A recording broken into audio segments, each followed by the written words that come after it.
Finish, Lordship. Lordship, I beg to mention item number 17, hearing item. 17. Item 17. Your Item Lordship, number in this 17. case, 117. now this is to do with a disparity anomaly in pay fixation. My lord, here I may be permitted to, I do not know whether it will be necessary or not, but I want to consult some finance experts in terms of the fundamental rules. Now the Jamadar that is in the rank of assistant sub-inspector is paid the pay scale of a constable. The Subidar, which is in the rank of sub-inspector, is paid the pay scale of a Naik. So which means it is 4 steps down and 3 steps down. Whether the increase in the pay scale from Subidar to Subidar Major, that is in the pay scale of sub-inspector, that kind of jump, whether it is permissible in the finance rules or not. I would like to assist this Honorable Court. I would like to do a little research, and if necessary, be allowed to file a small additional affidavit to assist this Honorable Court. So you're representing the government side. No, Your Lordship, You're for the petition. I'm for the petitioners, my lord. Your good name, Mr. Joshua, J. Joshua, Joshua Shekhi. Secretary, Learned Counsel for the petition. Also heard comment. Your good name, MTM, additional. additional AZ. Additional Lordship. AZ, so and so. Mr. So and so, the additional AZ paid an adjournment. Why you need an adjournment, in fact? Why you need the adjournment? Lordship, today I'm not in the position.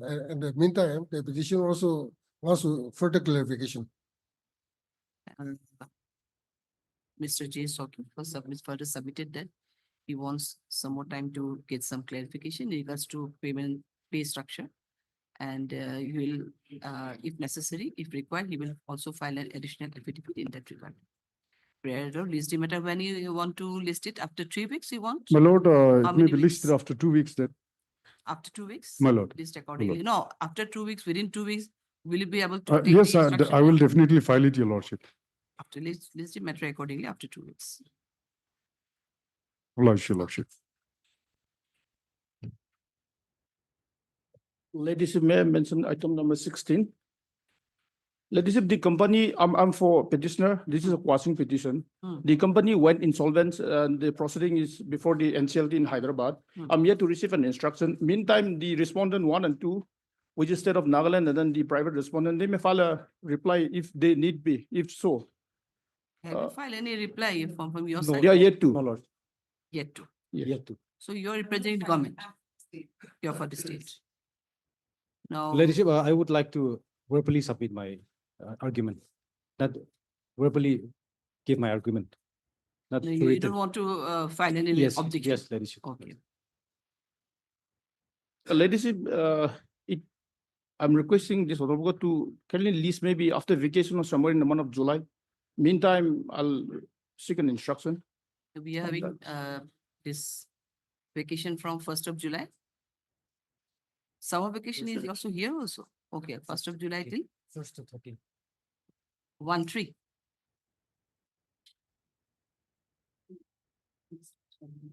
Oh, yes. Yes.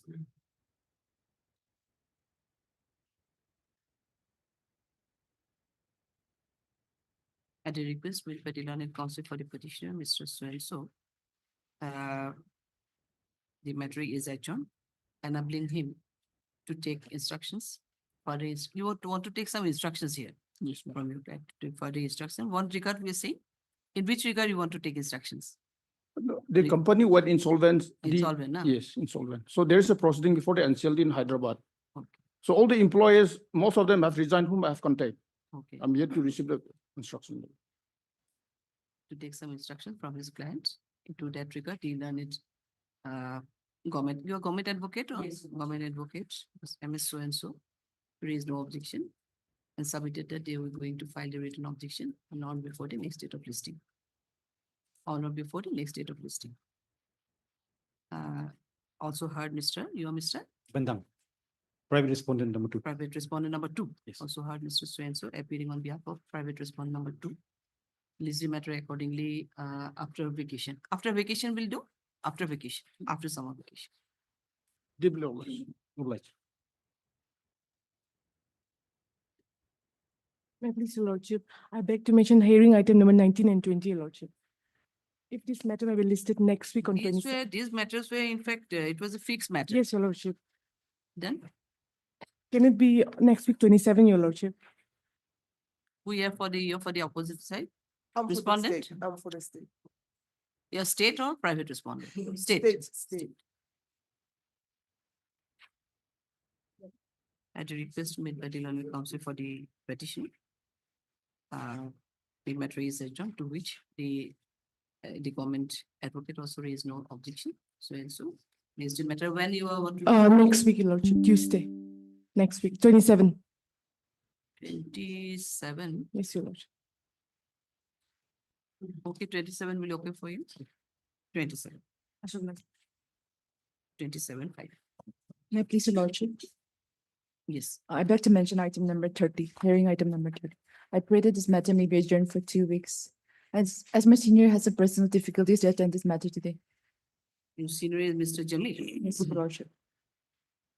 You're for the private respondent or government? Lordship, private respondent. Her name is so-and-so, appearing on behalf of Mr. C.T. Jamil, the learned senior advocate. And also heard Mr. So-and-so, the counsel for the private respondent. It is submitted by MS so-and-so that due to some personal inconvenience, the this counsel, Mr. Jamil is not in a position to argue the matter. Prayer allowed, list accordingly when it can be, you want to list it After 2 weeks, after 2 weeks, list accordingly after 2 weeks. there's an interim in this matter, Your Lordship. Interim was there, Yes. interim be continued till next date of listing. Obliged, Your Lordship. Much obliged.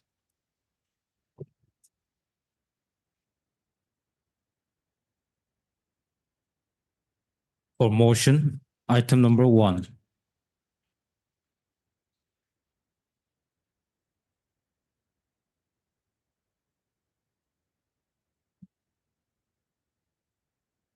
May it please your lordship. Yes. Lordship, this honorable court by an order dated 01/07/2024 directed the respondents to release the salary of the petitioner within a period of 3 months. However, till date, the respondents have failed to release the salary of the petitioner. Therefore, being For agreed, your information, is there any steps have been taken by them? Is there any steps taken by them? No. no, no, Till no, now. no steps.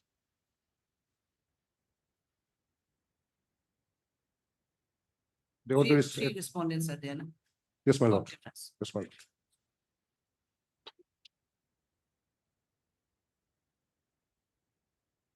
You, Mr. A. Sophie, Yes, my lord. heard Mr. A. Sophie, the learned counsel for the petitioner. This is an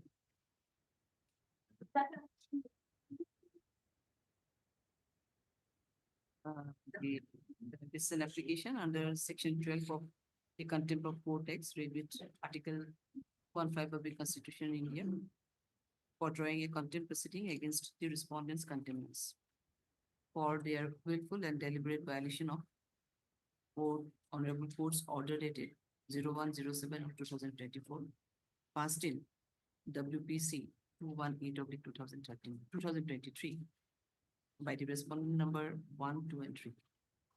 Issue notice, you noted, issue the notice. Issue notice to the respondent container 1, 2, and 3 through registered AD and as usual process.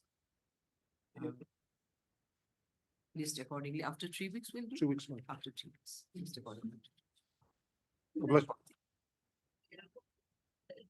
For motion from the supplementary cost list, item number 31.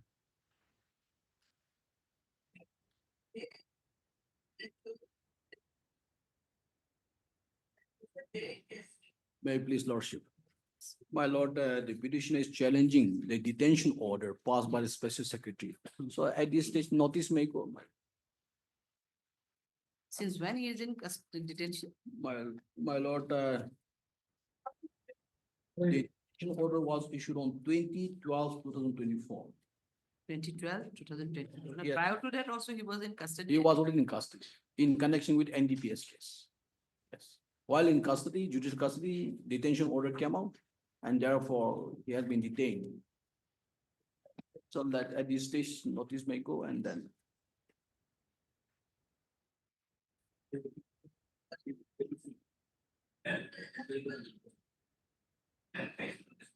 No, Mr. A. Mr. Ajo. Ajo, the counsel for the, London counsel for the petition. This is an application under 26 of Constitution of India, praying for setting aside the detention order against the detainee, Mr. A. Dale, Yes, ma'am.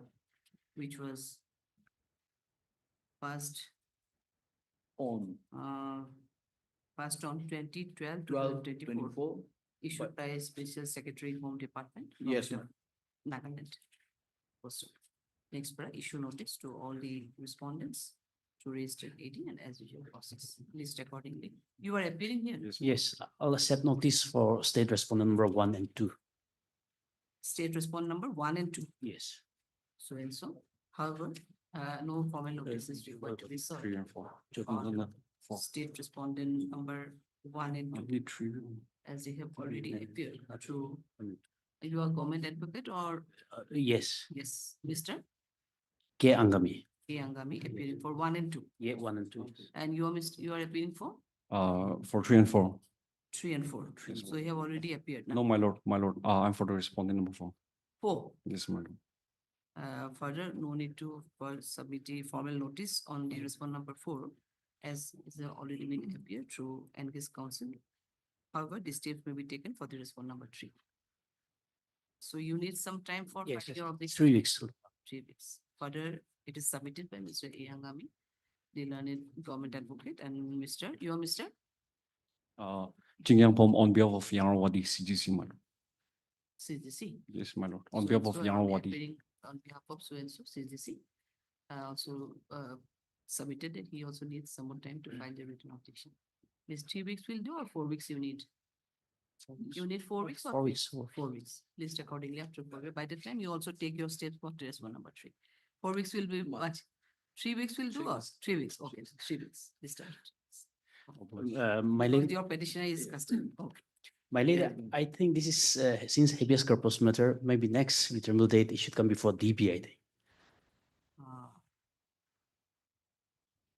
Notice can be issued by the SBA. Yes. No, So no issue then- on that. Notice can be issued after the notice so is then why over. it is listed before this one? It will get be listed on Wednesday also, isn't it? Yes. DB before DB only. For the notice, even the lancing will be. Then we'll not pass the order. If that be the position, let it will be listed on before the DB. No problem. Okay, it order, no need to pass this order. Just submit it that list before the appropriate bench oblique DB. This is the matter. Obliged. Rest will do the Month. Okay. Yes. I beg your pardon, Lordship. I beg to mention item number 29, hearing matter.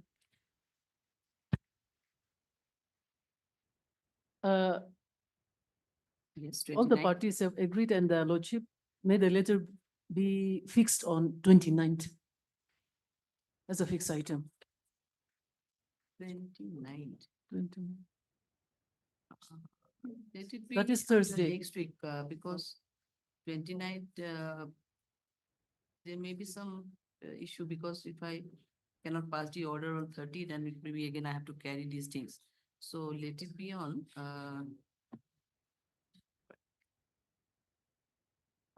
first week of June or 2nd of June. 2nd of June will do.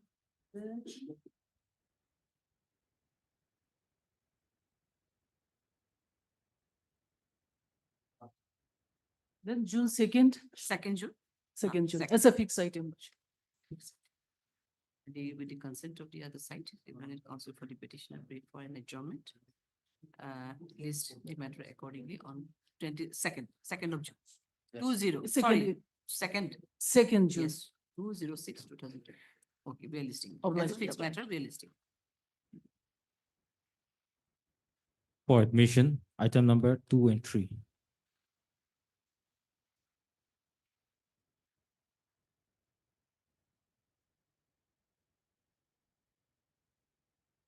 Two and three. May I please, your lordship? The affidavit in opposition has been filed on behalf of the state respondents, that is respondent number 1 to 5.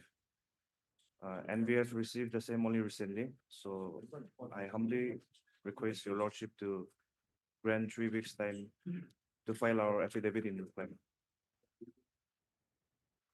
No, respondent number 3 has already filed, I think. Yes, You are for the respondent number 3, yes, Your Lordship. All the respondents has filed. all the respondents. Yes, Your have filed. Lordship. So 3 has already filed. Yes, Your Lordship. Now you want to, you file your counter.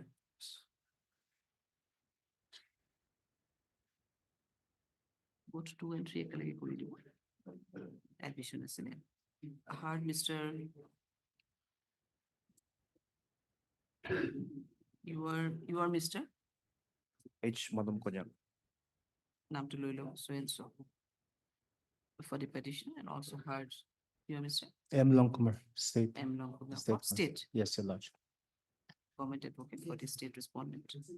From the office note, it is seen that the respondent number 3 has also filed their written, their affidavit, which is on the record. In that context, Mr. So-and-so, the learned counsel for the petitioner submitted that he needs some more time to file their counter affidavit. Or affidavit in reply.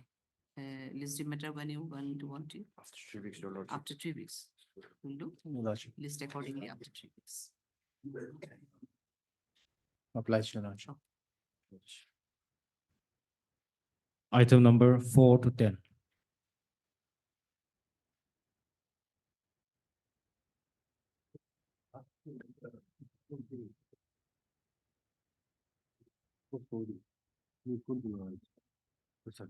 Respondent one? These are all connected matters.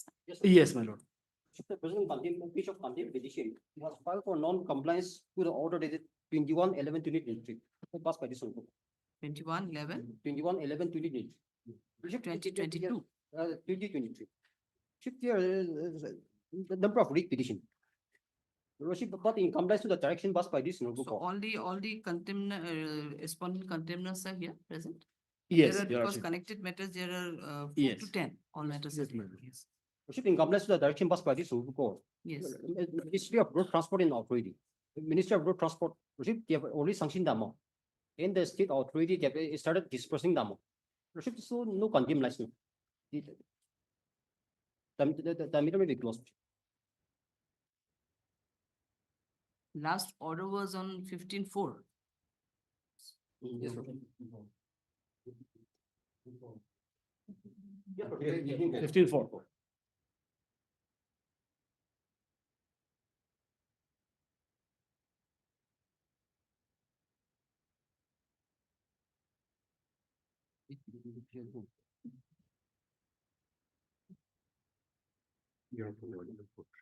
No, here one, the rest two. So on The the rest last two. occasion, most probably it was just sufficient that the deputy commissioner has also they started the disbursing the compensation. So now you're saying that already compensation is there only, they have received. Lordship, we have received, Lordship, in exceeding condemned number 20 of 2024, that's item number 5. Item number 5. Yes. Lordship, there's a counterclaim amongst of the beneficiaries. So that has nothing to do with the contempt. Yes. Ministry has already sanctioned the amount, in the state respondent, they are dispersing the amount. But Already it's- disbursed the amount. Yes, Lordship, but in spite of here's a counterclaim among the beneficiaries.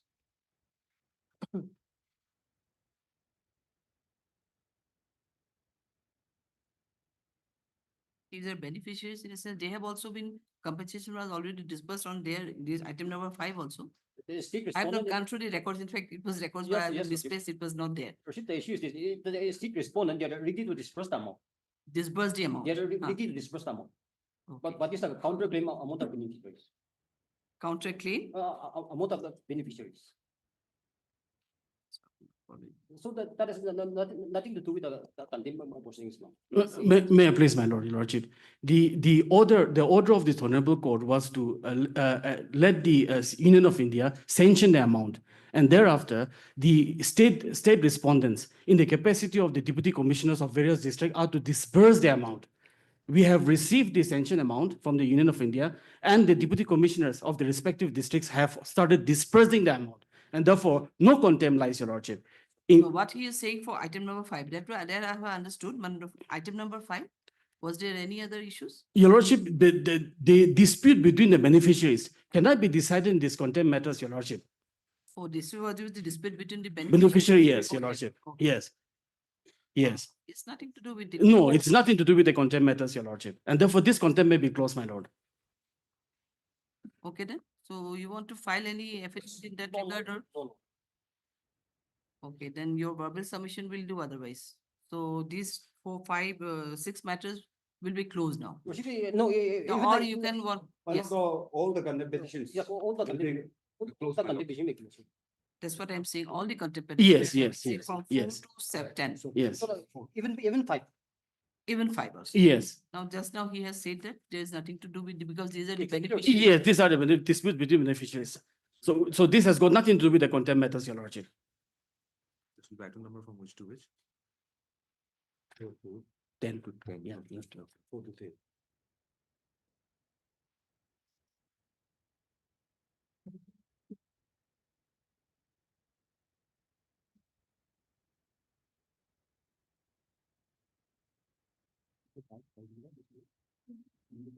Okay, I have not gone through the records, I'll just gone through the, I will pass the order.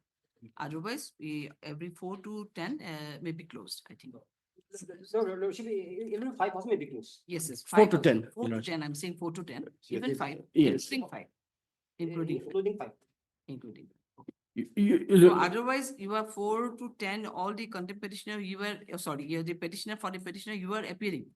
You are representing all? Formed by the Lordship. secretary. I'm appearing for the item number 4, Lordship. Here in item number 4, the petitioners, they have already received the compensation, Lordship.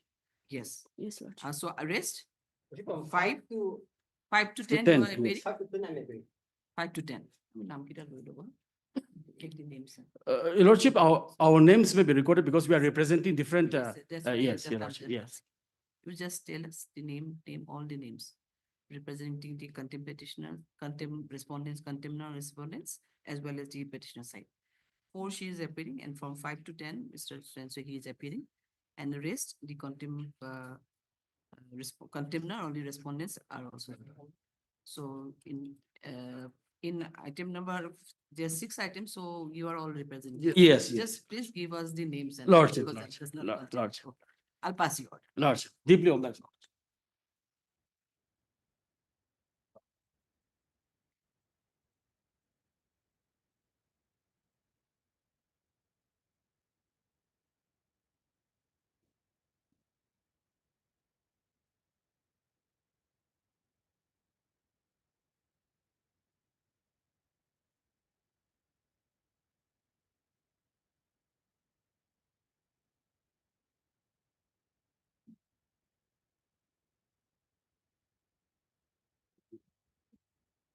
Please, your lordship. Yes, Justice.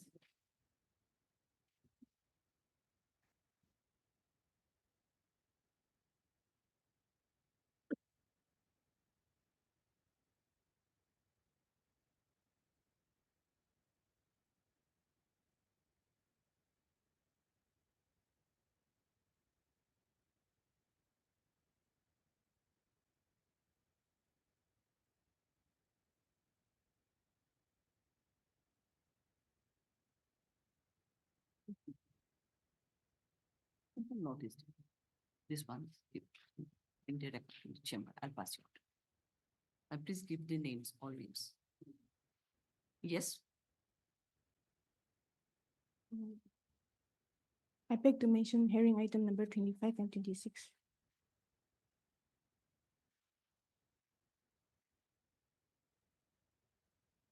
25 and 26. Kindly list the matter after 3 weeks. Other side is state or the private respondents are also there. Have you talked to the other side? You have not taken any consent from the other side? Lordship. Okay. With the consent of the other side of the state respondent, petitioner paid for an adjournment. Prayer allowed. When after 2 weeks will do? 3 weeks. 3 weeks. 3 weeks will be list accordingly after 3 weeks. For orders, Lordship. I beg to mention item number 28. I'm appearing on behalf of my senior, Nityo Kosa counsel for the petitioner. Your Lordship, we are yet to file our affidavit in reply, so kindly grant us 2 weeks' time to file the same. Here, we, the CGSC is appealing for 2, 3. You're for the, Lordship, I'm for 2 and 3. for 2 and 3. And the state respondent is also there. Yes. CGSC is here in item number 28.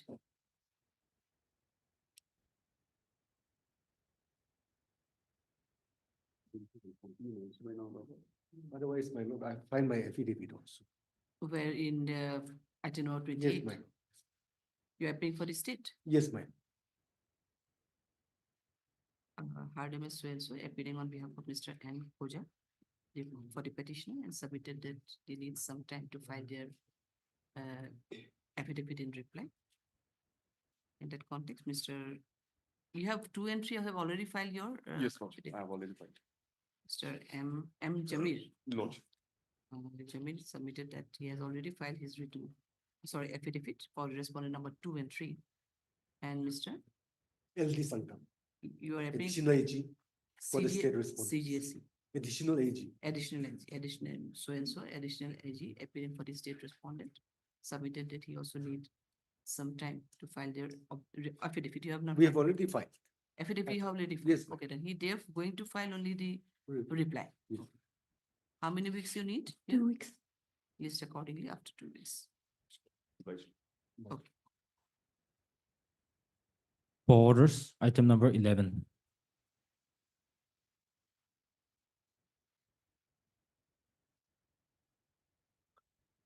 Me, please, my Lordship. Yes. Lordship will kindly come to peruse the last order That Yes. is Last order is 2434, sorry. 3/4/2025. Yes. They are to place the appointment order of the petitioner before this honorable court. Hmm. If not, respondent number 2 and 3 has been directed to appear before this honorable court in person. So what is your? Lordship here, respondent number 3, that the Home Commissioner. Mm. We filed affidavit sometime on 26 February 2025. And thereafter, while processing, we found some documents were found missing.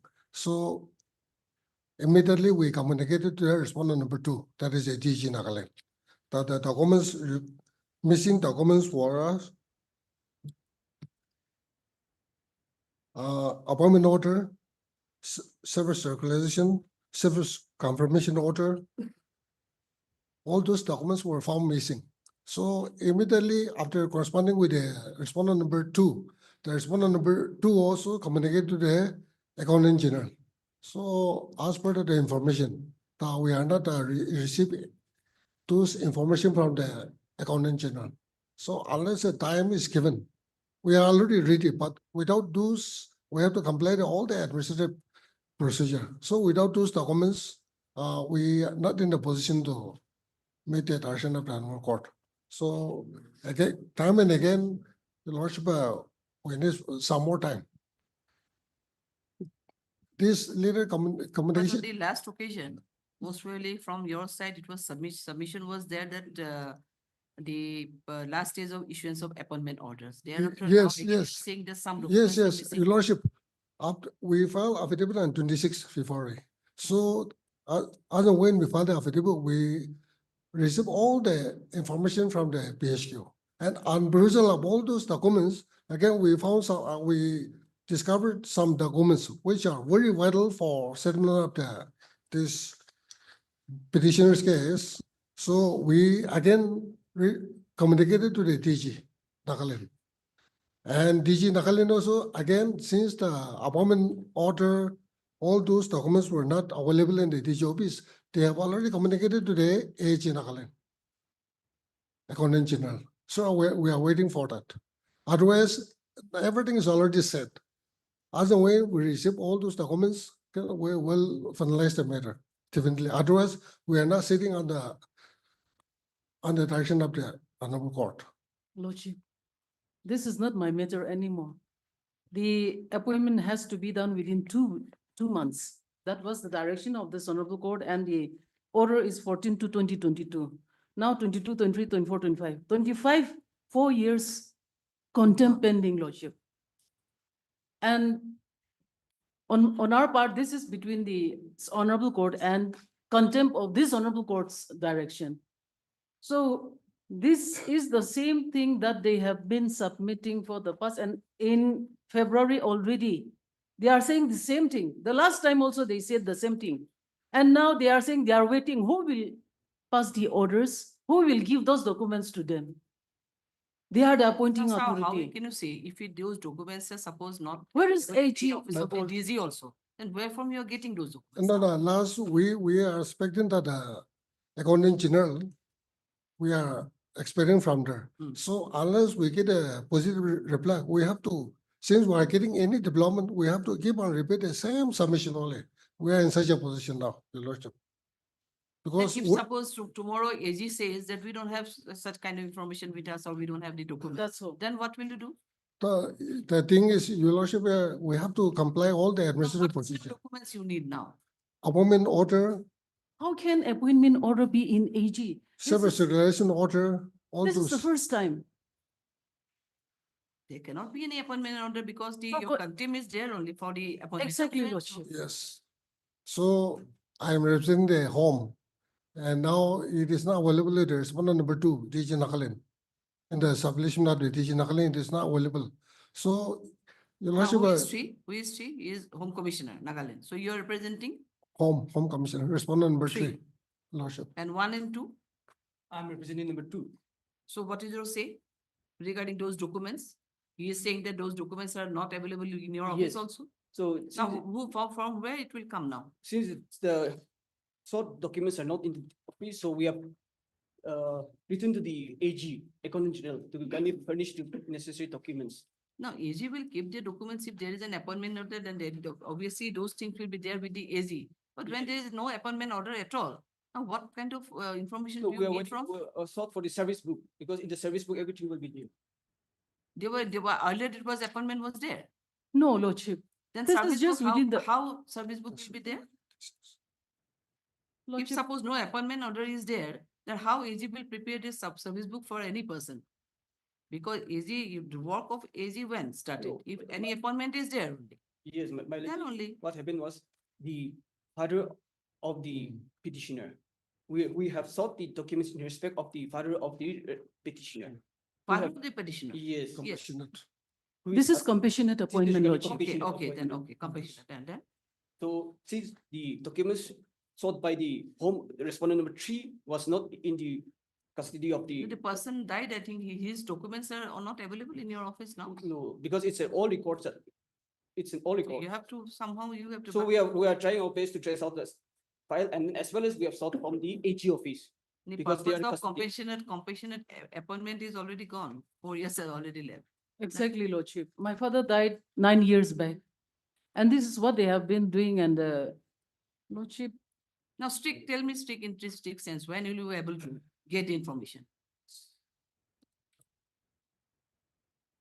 Will, Because last order was very specific Yes, on 3/4. yes. It's very specific order. and if they cannot comply with the direction of this honorable court, where will the petitioner go? in that case, ladyship, we will try, we will attempt from our side also. So kindly give us as 4 weeks. And then we'll ensure that we'll make it endeavor that it is done completed. Because only for the one of some documents, it is pending. It's not that we are just sitting over the matter. We are also in the process. We will comply with it. We are trying best to comply. So with it. you are now, you want to get the documents Service book. for the father of, Yes, father of yes. the petitioner. Yes. Against whose demise the petitioner is asking for appointment on compassionate ground. Lordship, in fact, this is the first time the department is seeking these documents. It is only an appointment for a constable case where it was never taken the government approval also, even in the appointment matters. And now they are going through all those things for 4 years. Let's say 4 years, Lordship. So if they cannot comply with this honorable court order, Lordship, where will the petitioner get his grievances? That is the matter pending before this honorable court. Heard MS, you are MS Jed Jimomi.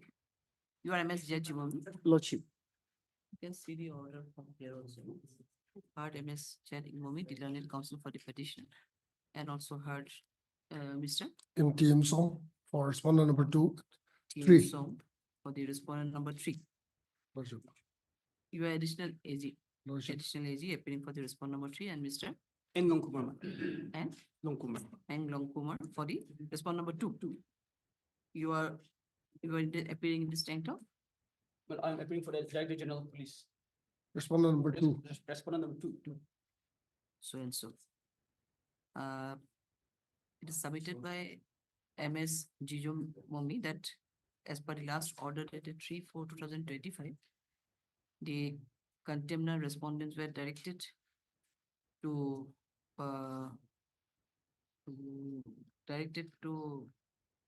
comply the order of 14/2/2020 on or before the next date of listing. And the next date of listing. And in default, the respondent number 2 and 3 were also directed to appear personally before this court. But today also the Mr. So-and-so, the learned additional AG, appearing for the respondent number 3 has submitted that the process for appointment of the petitioner is almost ready, but they have not found some documents. And in the office of the respondent number 2, that the DG office, and thereafter these clarification, the documents were for the documents clarification, they asked, the matter has been placed before the office of the accountant general, And and for that reason only, the appointment order could not be issued in favor of the petitioner. Mr. So-and-so appearing for the respondent number 2 also submitted in that regard that the documents for the father of the petitioner is searching in the office of is not available in the office of DZ office.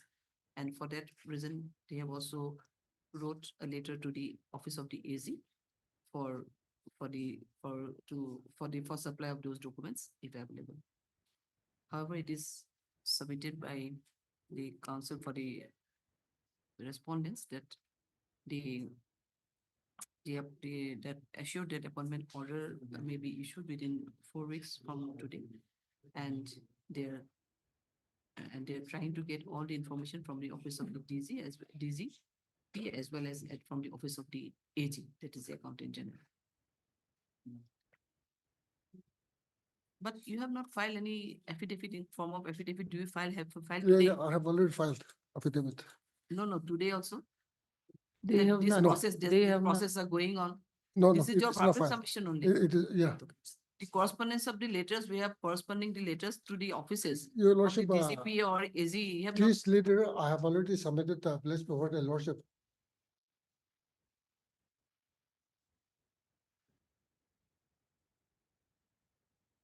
After submitting that letter to the respondent number 2, since there's no new development, I have to keep on submit the same thing only because I cannot bring another ground to submit before the lordship. So we are waiting from the AG only now. Those documents I have already placed.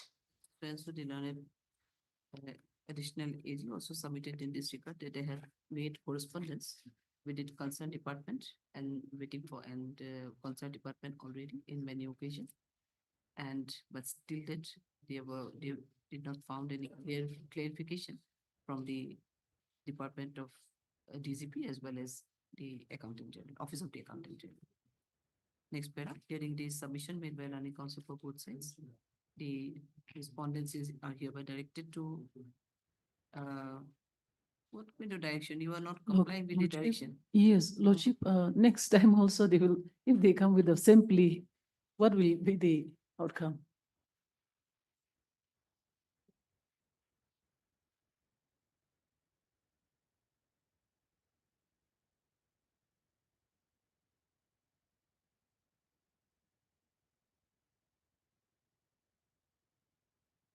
Directed to comply with the order of this court dated 14/2/2020 on or before the next date of listing.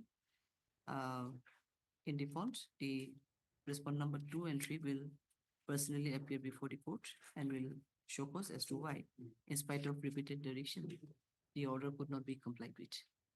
List the matter, you want 4 weeks, list accordingly after 4 weeks. Rest assured, because it will be otherwise contempt will be drawn against these 2 petitioner respondents, 2 and 3. A specific date may be given, otherwise. Any specific date? Yes. Yes, after 4 weeks, any date you can give.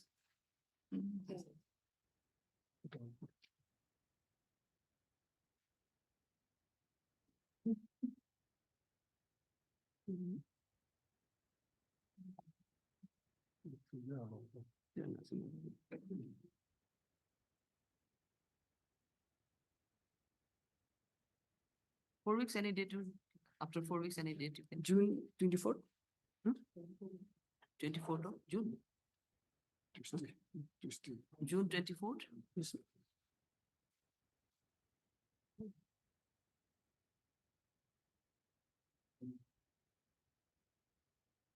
Twenty-third, Lordship. 23rd of June. Yes, Lordship. 23rd of June. June. List according to 23rd. Obliged, Lordship. Otherwise, we don't have any alternative. You have to draw. Item number 12.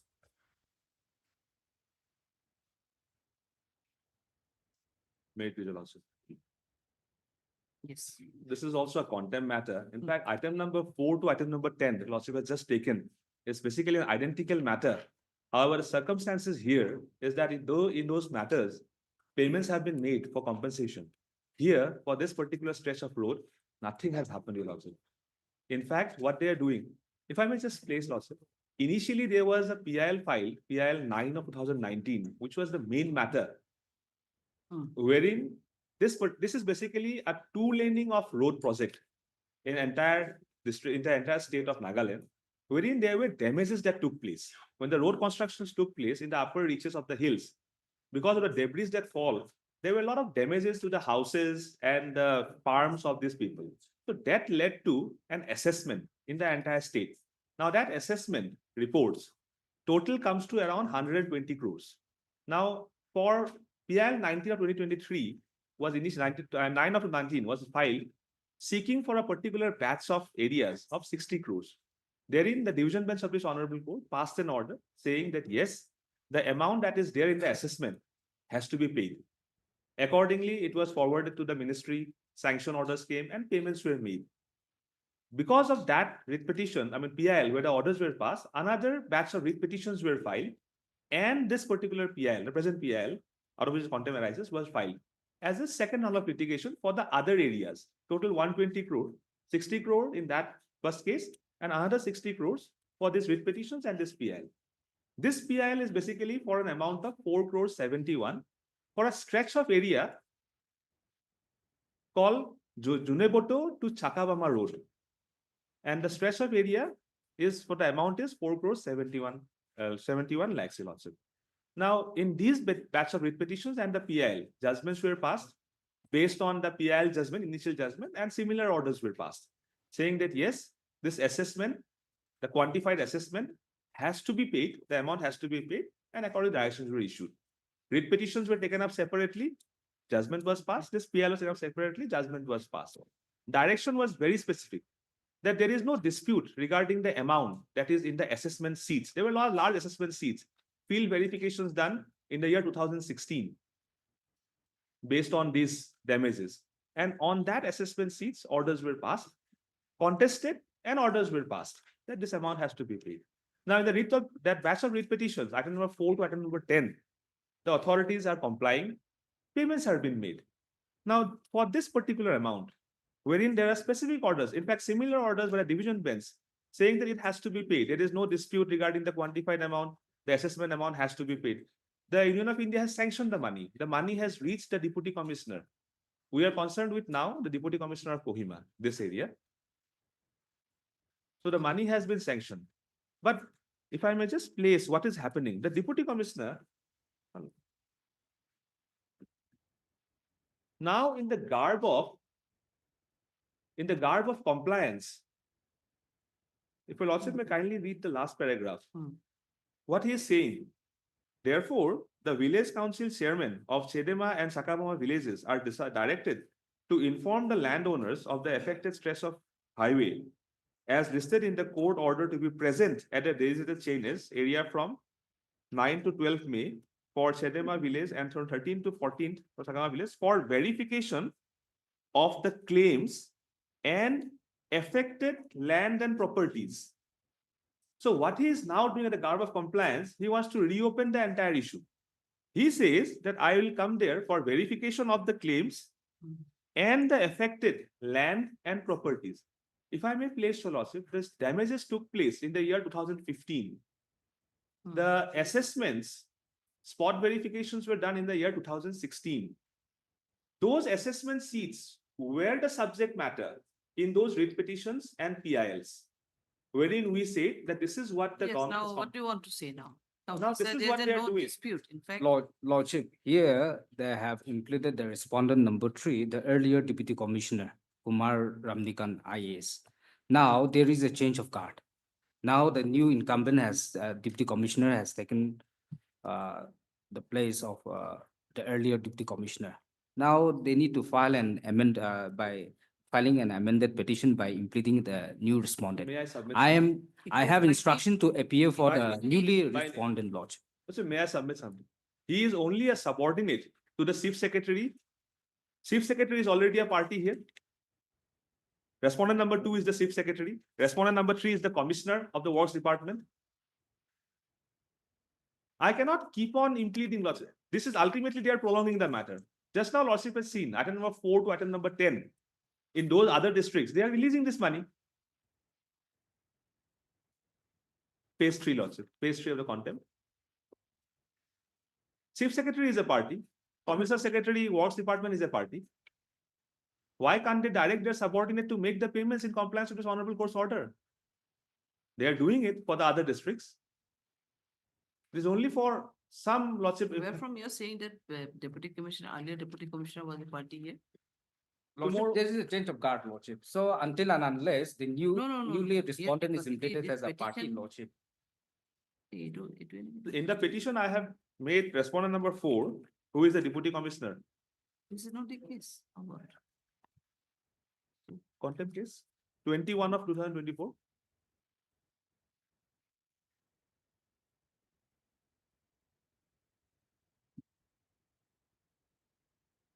Watch it. I just found it. Yes, lordship. So one is the secretary home anyway. Central government compliance is there, sanction is there. Now, respondent number 2 is the chief secretary, who is the head of the state. Number 3 is the commissioner secretary of the works department, the concerned department, roads, lordship. And 3 and 4 will be the deputy commissioner, whose role is to just comply as per directions of the honorable court and as well as his superiors. Chief secretary is there. Why doesn't the chief secretary say something regarding this? Why is their subordinate officer acting in this fashion? Why can't he rein him in? They are paying for the other districts. Why a different stand for this district? May I please, my lord? Lordship, I am representing respondent number 2, who is the chief secretary here, Lordship. Here, your Lordship, the direction of the court is very clear. It is the deputy commissioner of the respective district who are supposed to disburse the amount. Now, your Lordship, this is, I agree with my learned friend here. This is similar to the other contempt petitions which we have just disposed of. The chief secretary, the honorable chief secretary of our state has already had a direction issued to all the deputy commissioners of the various districts to disburse the amount. Your Lordship, that order is there, and therefore, this other contempt, your Lordship, the matters has been disposed of. What is little different in this contempt petition is, your Lordship, there is already a change of guard. The deputy commissioner has been transferred out, and the new deputy commissioner has been transferred in place of the previous one, your Lordship. That has to be implemented because it is the deputy commissioner who is supposed to disburse the amount, your Lordship, to the affected landowners. And therefore, what my learned friend here is suggesting is that let the new deputy commissioner be implemented and let him explain as to why the amount has not been disbursed as of date, when in other district, it has already been disbursed. But for that, the newly implemented deputy commissioner has to be implemented, my lord. I'm saying why by name deputy commissioner wasn't implemented. Actually, you have simply deputy commissioner would have been done serve your purpose. Why deputy commissioner by name you have named the deputy commissioner? Because the order in the judgment. Yes. No, was that all fi- he has to disperse by the deputy Disperse, commissioner. That yes. was the Yes, order. lordship. But why name is there, I'm asking. By name, why you implemented? Because that's a contempt case, lordship. In the contempt case, it is He was the person in that time. yes. Yes, your Lordship. That is why he was the person at that point of time. Sanction In that came. case too, you have to implement him. Lordship, Yes, mayor- that mayor is why, your subject Lordship. matter. Because the That's- direction is very clear, your Lordship. It is the deputy commissioner who has to disburse the amount. Lordship, I will do that. What I'm saying, because that will ultimately prolong the matter. What I'm saying is, just now my friend said that he has given an order. Chief Secretary level, he has given an order to all the district deputy commissioners for compliance. The deputy commissioners therein have complied. He has not complied. Is it not his role to follow up? This is not for the court's duty, if I may say so. It is for him. He's just now said, my friend just now said that they have issued an order. Not just issuing an order is an empty formality if you don't follow it up. Has he followed up? Can he show a letter to the Your Lordship, court? your Say Lordship. that, see, I have given it to him. He is not following up. Therefore, I have issued a warning letter now. Your Lordship, in a contempt, take- let in a contempt petition, every contender has a respective role to play, your Lordship. And the role of the deputy commissioner herein is to disperse the amount. Until unless the new deputy commissioner comes, implemented and comes before this court. The reason why the office of the deputy commissioner has not disbursed this amount cannot be said as of date, your Lordship. So let him implement the deputy commissioner, let him come and explain himself as to why the amount has not been disbursed till date, when other district deputy commissioners have disbursed the amount. And therefore it is necessary. Want to say one order Can was he there. serve his responsibility totally? Order.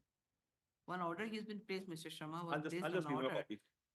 So what he is doing now, additional deputy commissioner, is that there directly. any Anything left for again reassessment or verification? He says he wants to go for a verification of the land and properties of that time. How can it be done now? It's no longer there. Your Lordship, this, since I am not representing the office, my friend here, who is represented, he will be able to explain this. Otherwise, Your Lordship, the order is very clear. Order is clear. Yeah, Payments order are very made in clear. other Yes. district. Lordship, but For until and vested unless, interest, if I may say, he's doing this. For vested interest. Money is there with him. For vested interest, he's doing Lordship, this. until and Creating unless the hurdles. newly implemented is, they Lordship, implemented the newly respondent, how can we? My only thing is, Lordship, on the next, yes, I will implement. Yes. But on the next date, let the chief secretary also take up some responsibility. Let him also place before the honorable court that yes, I have done my part. I have also reined in my deputy commissioner because he is subordinate to him. Let him do that. Why are they all serving their responsibilities and prolonging the entire issue? I'm asking for a comprehensive justice, Lordship. I can file an implement application. Again, notices will be issued 4 weeks. Who knows, by then the order of this honorable court may be complied, Your Lordship. So at least let him implement it, Your Lordship. Just now, Lordship has seen 5 years, one matter, 5 years and no complaint. This is what the state is going to now. Your Lordship, until unless the sanction has been given by the Union of India, it was difficult on our part. Now the sanction has come, Your Lordship. Let him do take the necessary step, and on the next day, Your Lordship. Only one observation, let them also, respondent number 2, also produce before this honorable court a compliance report. Because ultimately, deputy commissioner, whosoever he may be, is subordinate. Tomorrow I make him a party. Next day he is changed. Again, the same process is repeated. Somewhere, some semblance of adjustment has to be done. Let him also take the responsibility. Your Lordship, as far as the the, Chief Secretary. yes, as far as the Chief Secretary is concerned, Your Lordship, I'm submitting this, Your Lordship. For this entire, the previous contempt petition which has been disposed of. This particular, for this contempt petitions, Your Lordship, I have in fact written a letter clearly directing clearly indicating the direction of this honorable court. And this, basing on this letter, the chief secretary has already on the top of the letters has asked the commissioner and secretary of the MPW department to immediately take steps, Your Lordship. If my learned friend insists, I can place that on record, Your Lordship. But steps was directed to be taken by the commissioner and secretary. Therefore, steps has already been taken. As I've been stating, Your Lordship, the matter in this particular contempt is a little different for the fact that there was a change of guard.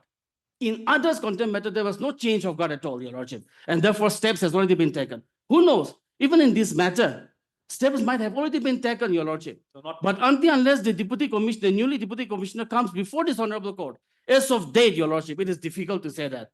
So let him implead and let him come before this honorable court. On the administrative side, let him also issue another letter to the deputy commissioner. That is only my prayer. Heard Mr. A. Sharma, the learned counsel for the petition. And also heard Mr. Swensu, the learned additional AG, and Mr. For R3. R3. For R3 is Commissioner Secretary. Commissioner Secretary. So and so for the respondent number 3, and he was appearing for last you were appearing for 4, I think. Lordship. 4, respondent number 4, so and so. It is submitted by Mr. Sharma that in spite of the direction of the court, the compliance is till now there is no compliance of disbursement of the compensation amount, which has already been fixed at rupees 4 crores 71 lakhs. So 4 crores 71 lakhs. To stop in that context, Mr. So-and-so, the learned additional AG has submitted that the respondent number 2 had already, the chief secretary has already taken steps, and the strict direction was given to all the strict directions have been given to all the deputy commissioners for disbursement of the compensation. But here in this case, the respondent number 4, the deputy commissioner has already got transferred, and new deputy commissioner has already been joined, and for which there cannot be any compliance for disbursing the order. And accordingly, he submitted that the respondent, the new deputy commissioner may be implemented as a respondent number 2 in place of Respondent number 4. Sorry, respondent number 4. Respondent. Mr. Sharma submitted in this regard that he will take necessary steps for implement of the new deputy commissioner as a respondent number 4, but he submitted that the respondent number 2 also may place the specific, if the Latest, because of the situation, latest correspondence. This is correspondence Please with take some the responsibility. other respondents. We are taking enough responsibilities. So we are left out here, folks. Mr. Suen also submit the additional. You case are is left out submitted in because this of the regard, deputy commissioner. that there are several correspondence have been made from the side of the respondent number 2, directing the disbursement of the compensation. In view of this, let the matter be listed 4 weeks. You need, On 22nd of June. you need a fixed date here. Yes, I'm asking somebody, so. Is the matter accordingly 22nd. 22nd is a holiday. Yes, 22nd is a holiday. 24th. 20. 20 is a Friday. Friday, it's on Friday. Friday. 20. 20 so and so. In the meantime, the Mr. Sharma, the learned counsel for the petitioner, will take necessary steps in implementing the new deputy commissioner as a respondent number. No. Okay. Obliged. If any compliance is there, or sorry, any correspondence you have made, the latest correspondence for asking the deputy commissioner, that can be placed before us. Let's observe that. Let them Just a first, simple first file the observation will be amended there. petition. Yeah, I'm 100% sure this, even in this contempt petition, the order must have been complied by now, Your Lordship. Okay. then. Not till today morning. Not till today morning. That might be his assumption, Your Lordship. No, I'm confident. The money is already with him now, so Lordship, to comply. Obliged. Item number 13.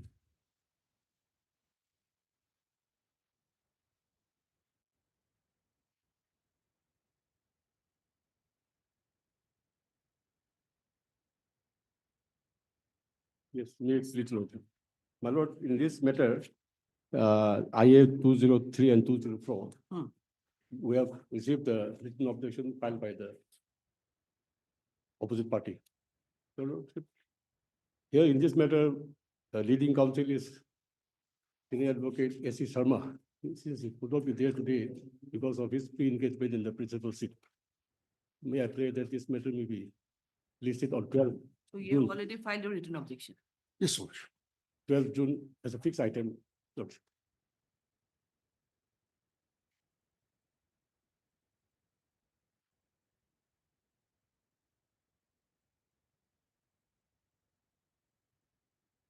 You are Mr. NK will come. Heard Mr. N.K. Likham, the learned counsel for the petitioner. Then also heard, Inti Longjam, ma'am. pardon, Inti Longjam. Inti Inti Longjam. Yes. comment from state you are appealing. No, I'm for You are for the respondent, respondent number. respondent number 1. Respondent number 1, and also heard MS so and so appearing, this comment advocate appearing for the other respondent, state respondents. It is submitted by Mr. Suen, Mr. Joe Longjam, that they have already filed their affidavit in this regard. Objections to Sorry, that. objections in this regard. Affidavit in opposition already been filed. However, Mr. Swenso praying for an adjournment, stating that the engaged counsel, who is he, she is? A.C. Sharma, AC senior Sharma, advocate. Senior advocate is some personal problem for appearing this, they have some personal problem to appear at this court today. And accordingly, he paid for an adjournment. List the matter accordingly. On 12 June, we want? 12 June, 12 June. 12th of June. Was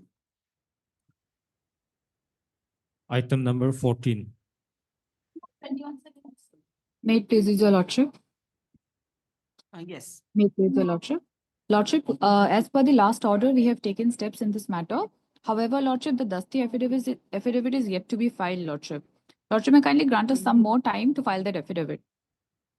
In this matter, I have instructions to appear for the private respondent number 3. Private respondent Yes, number 3. Number 3, yes.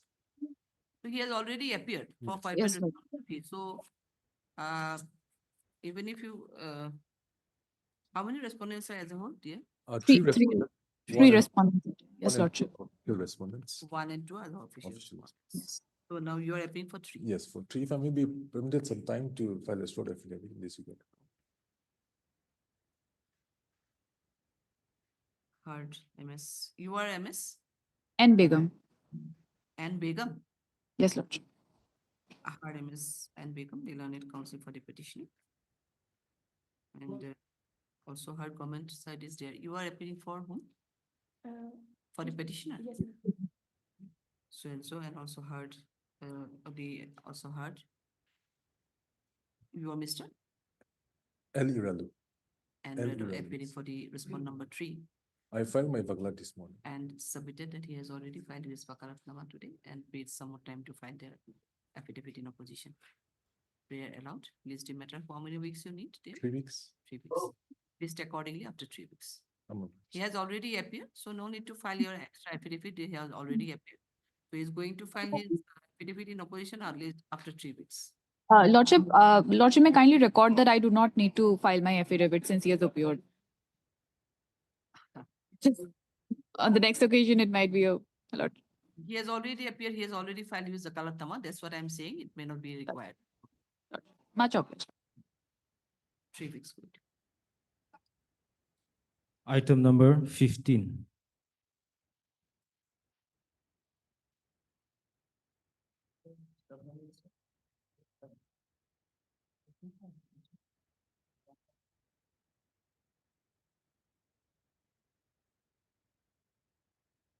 Yes, 15. My lord, I'm yet to receive the affidavit of the state and the respondent for. Now, if the state is supposed to file the affidavit long time back. An order has been Yes, what passed is in date. state progress? You file your. No, Your Lordship, I am yet to receive instruction despite repeated reminders, Your Lordship. What is the IA for? IA is for? Intervener.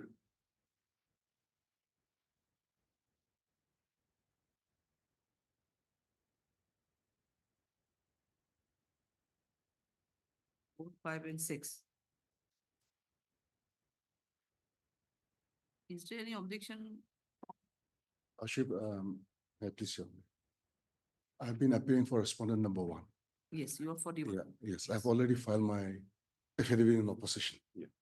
And then this intervention application has been filed just about a month back. My lady, due to some difficulties, I will not be able to pursue this matter anymore personally. But there are other 3 advocates led by Mr. Sharif Ahmed for respondent number 1. He's the instructing counsel. I've already informed him and through my letterman. And therefore my name may be kindly struck off from the counsel of the respondent number 1. But after, you have already appeared, but they have not, you're saying that they have acknowledged your receipt and all, but now they are, whether they are appearing now, no? They will be appearing. They will be appearing. Their name is already there in the Wakalat number. Their name will not be known. Mr. Sharif Ahmed will be representing. He's already in the case. Mr. Sharif Ahmed. Yes, he's already there in the case. His name is also reflected in the cost list.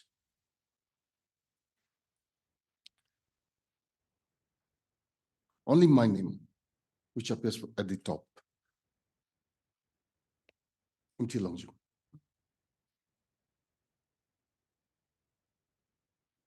So what you have not My received, lord, you have if not the- received your, you have not received what? I have not received the Copy. affidavit from the state. Yes. In the- State yes. have Intervener. no, you have, no, they have not filed yet, no? Yes, Your Lordship, in the main petition, I have not filed. As far as the IA is concerned, Your Lordship, we are yet to actually receive an instruction whether we will have our objection with regard to the interveners.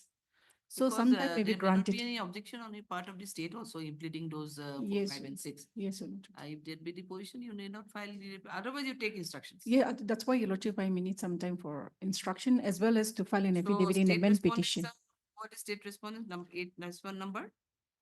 Respondent, 3. yes, Your Lord, no, only 3, Your Lordship. Deputy Commissioner, Your Lordship. 3, yeah. Oh, sorry, 3. Yes, Your Yeah. Lordship. Who's 2? Who's respondent number 2? Respondent number 2 is the chief secretary. So 2 and 3. And 1 is the state. Inquirer. Your Lordship, 2 and 3, Your in Lordship. Original petition, you are the respond number 3. Yes, Your Lord, 2 and 3, I will represent 2 Two and and 3 three, for the 2 and state. So you are appearing otherwise 1. 4. Counter is already filed.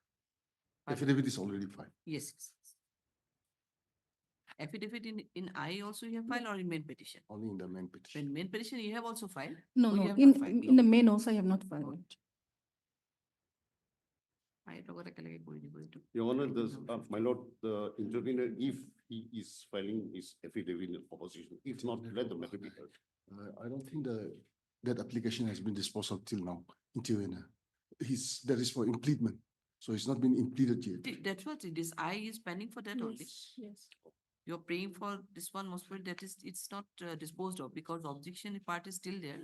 Now she wants to take instructions from the department if necessary, most probably state may file. Otherwise, one, I don't know, some One also, subsequent office will- Lordship, they not yet decided.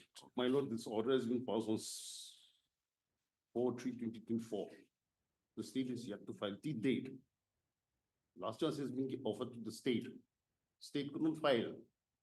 And in meantime, this intervener has come in because they file a civil suit before the lower court.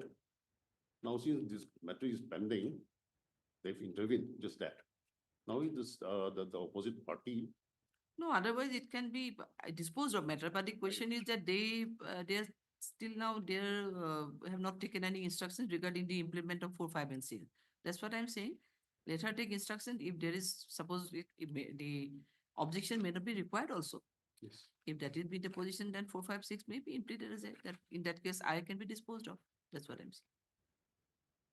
Hardly. Now to your access again. Hard, you are Mr. Jamil, I Jamil. eligible job. Read Lakshira. নাম তো কত আছে? I'm for a union.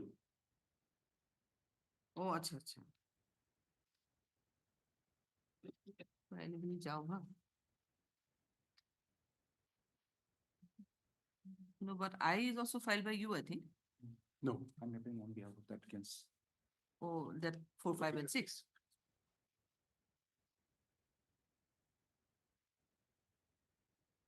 দুটা order হব তেতিয়াহলে হ্যাঁ? দুটা order হব, এটা I এটা order দিও। You are Mr. Jamil. I'm Peter. Huh? On behalf of Mr. On Jamil. behalf of Yes. Heard so and so appearing on behalf of Mr. I Jamil. I do. Also heard Mr. I Longjim, the learned council respondent for 1. And it is stated by him that due to some personal reason, he will not be in a position to appear before in the matter for the respondent number 1, and accordingly he submitted that he has already intimated the other councils who have already been engaged in this case. And as per his instructions, Mr. S. Ahmed Sharif Ahmed is going to represent the respondent number 1. Further, his next para, MS Swenso, the learning government advocate, also submitted that they have not filed a written objection till affidavit in opposition till date, and she needs to take instructions from the concerned department. For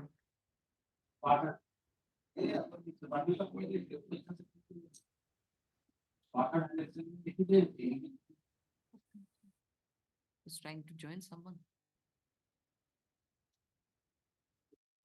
How would it matter? So and so, list the matter accordingly.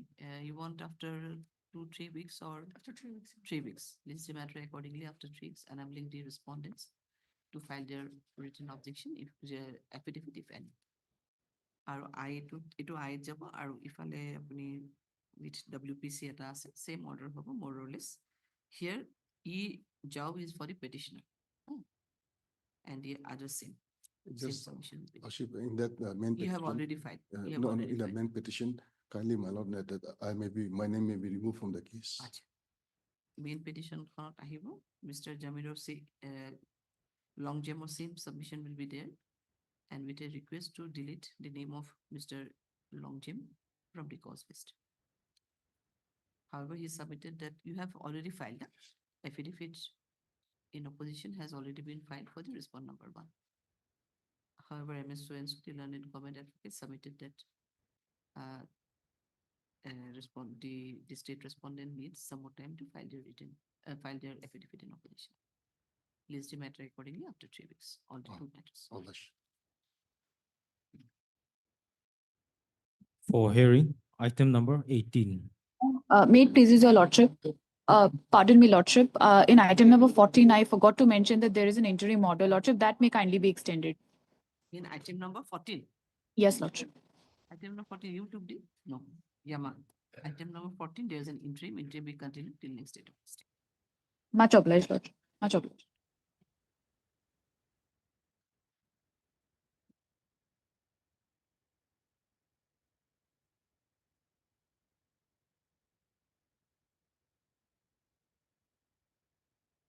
May it please your lordship.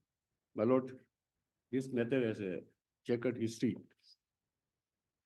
Though this revision petition is directed against the See, this one order of for the other case, the last one.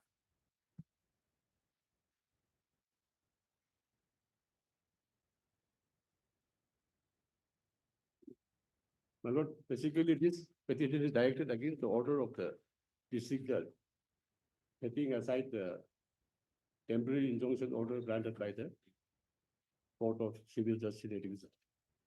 May I take your lordship to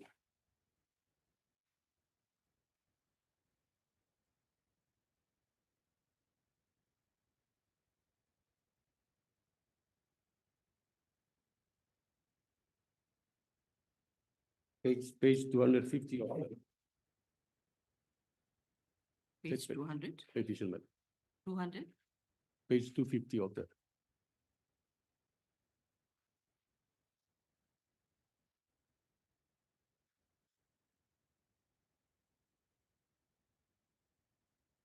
This is order dated 2/12/2022. Page 250. By this order, the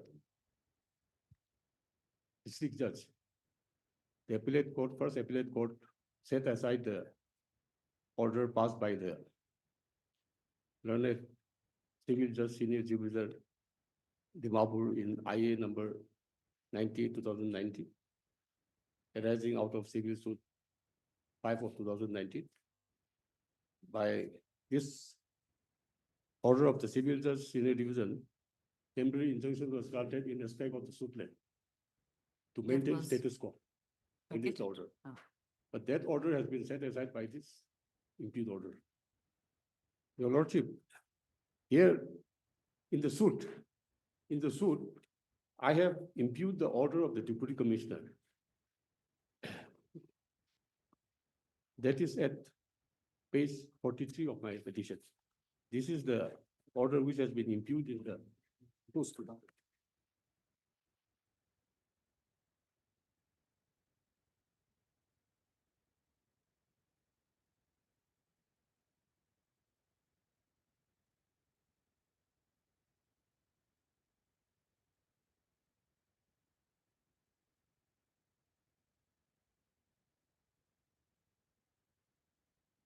Yes, 42. Yes. Lordship, here, prior to issuance of this order,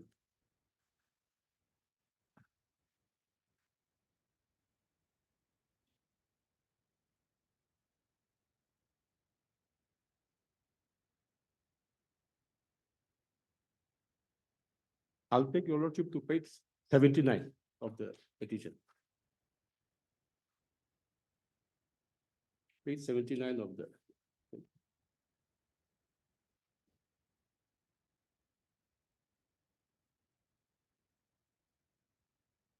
Your lordship, the respondent number 1 here, the respondent number 3 hearing, he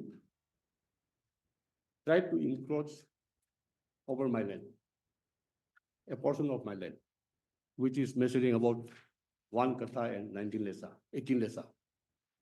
So, because of which, I have filed a complaint to the deputy commissioner. And the deputy commissioner, while taking cognizance of the complaint, issued restraining order. This is dated 19 February 2016.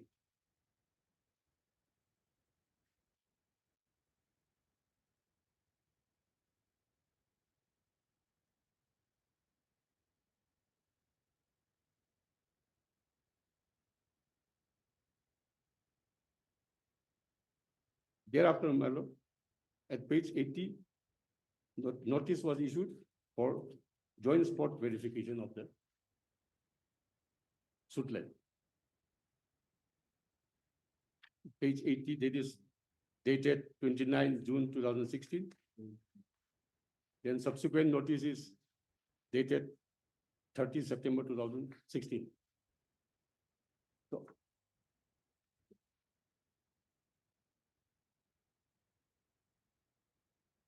in spite of issuance of this notice, the suit land could not be verified in view of the water logging and some problem created by the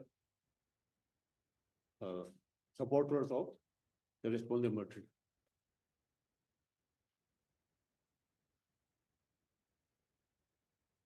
Thereafter, my lord, this order was issued by the Dublin Commission, which is at page 43.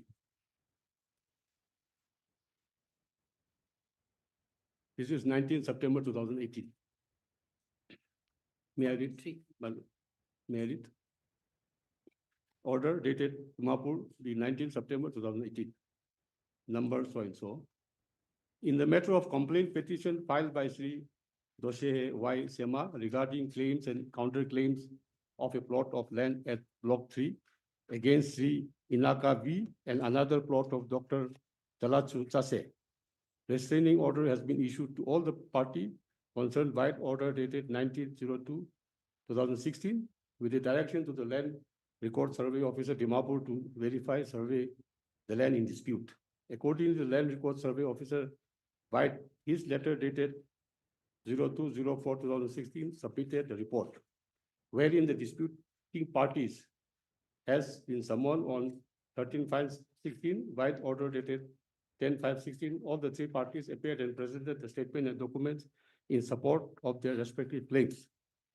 The spot verification stated above was conducted between only two parties, that is Sri Doshe Y. Sema and Inaka V. Hence, another joint survey comprising of all parties was directed for joint spot verification by order dated 11/8/17 to be surveyed in presence of the magistrate fixing on 05/09/17, and accordingly, the land record survey officer by letter dated 28/11/17 submitted the verification report as reproduced below.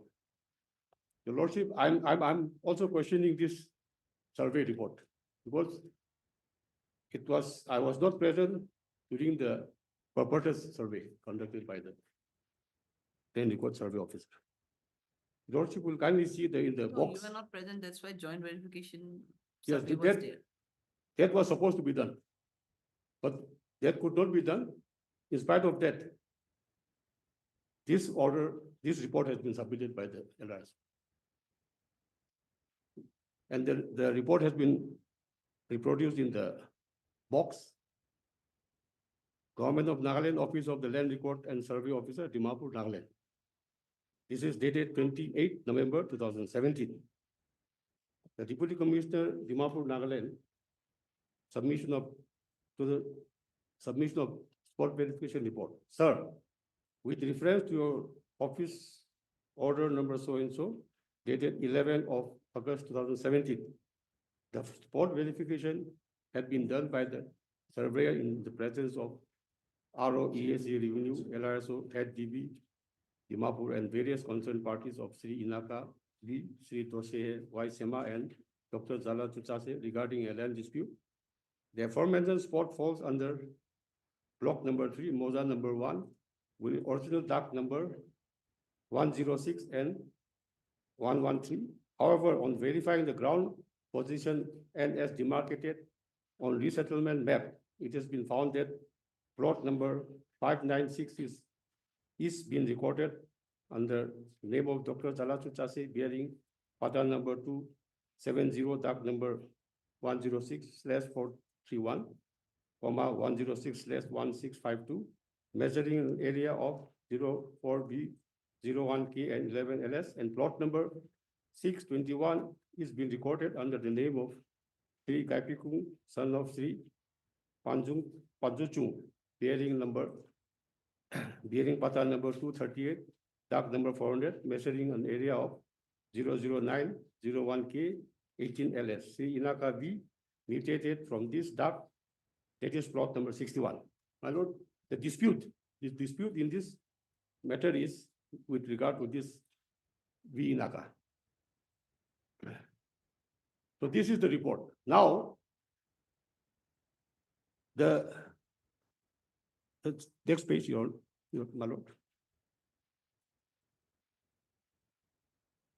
Wherein the disputing where someone on 11/05/18 for final hearing. All the parties attended and presented their individual claims over the plots and submitted documents in support of their claims.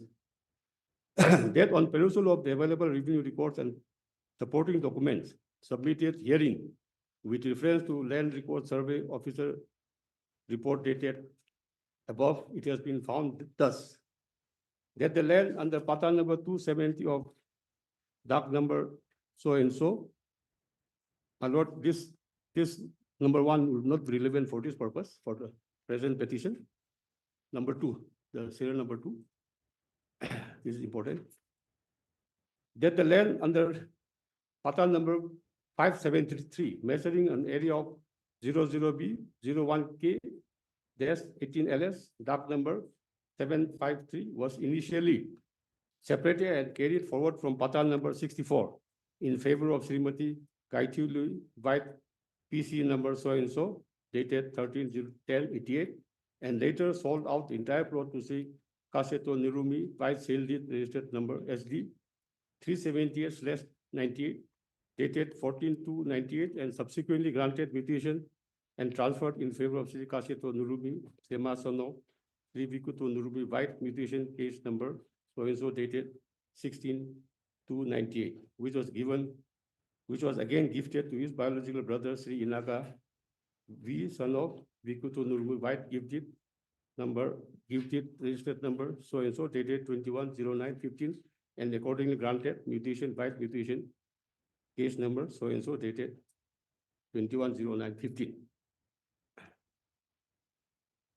Now number 3. That Sri Dossier Y Sema executed a sale deed with Sri Maitunlu Rongbei then Patatar of Patar number 64, bearing registration number SD 84/95, dated 31/05/95, measuring an area of 04 biga, 04 kata, 03 half LS from dock number 98 and 01B 03K 09 LS under dock number 113 from Patar number 64, located at No, block number basically, 3. this is the dispute between two, the family members or who? No, not family members. This is a different party.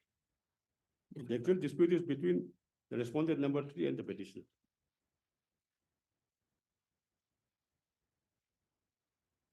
So now, Your Lordship, now the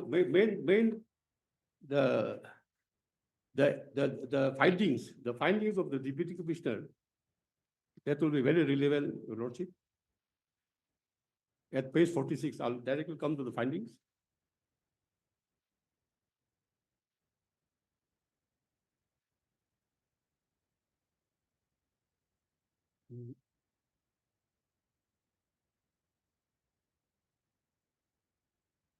Yes.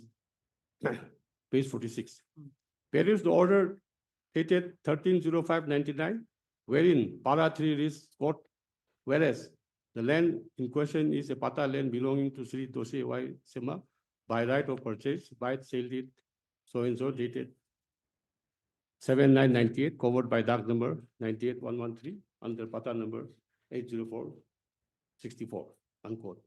It is admitted to the extent borne by the record that Sri Doshi Y Sema had executed a sale deed with Sri Tapongte Samdo for a plot measuring an area of so and so, covered by Pata number so and so, under dock number so and so, located at block number 3 and registered before the sub-register of this office by registered number so and so, dated so and so. However, record clearly reveals that mutation was granted in 07/07/95 by mutation case number so and so, and accordingly, Pata number 804 was issued in favor of Sri Doshi Y Sema. As such, the sale deed executed between Sri Doshi Y Sema and Sri Sapong Sisam was registered before the competent authority by registered number so and so, dated 7/8/98, as claimed by Sri Doshi Y Sema, cannot be valid ground to substantiate its claim over the plot of land. Therefore, the order of so and so passed by the then ADC is void ab initio. Thus, the order dated 13/5 cannot be considered to uphold the natural justice of the law. In view of the above observation and finding, the complaint petitions dated nil submitted by Doshi Waisema is hereby dismissed with the direction to allow the peaceful occupation by the Patadar Sri Inaka B and Dr. Dalasu Chase in the interest of justice. This order vacates the restraining order dated 19/2/2016. Any party aggrieved by this order may approach appropriate forum for redressal of their grievances. My lord, now the order which was passed by the Deputy Commissioner, that is dated 13/05/99. That may be relevant to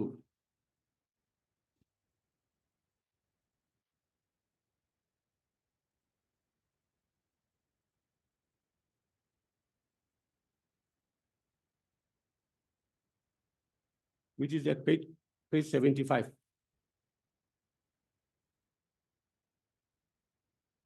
The typed copy is at page 75A.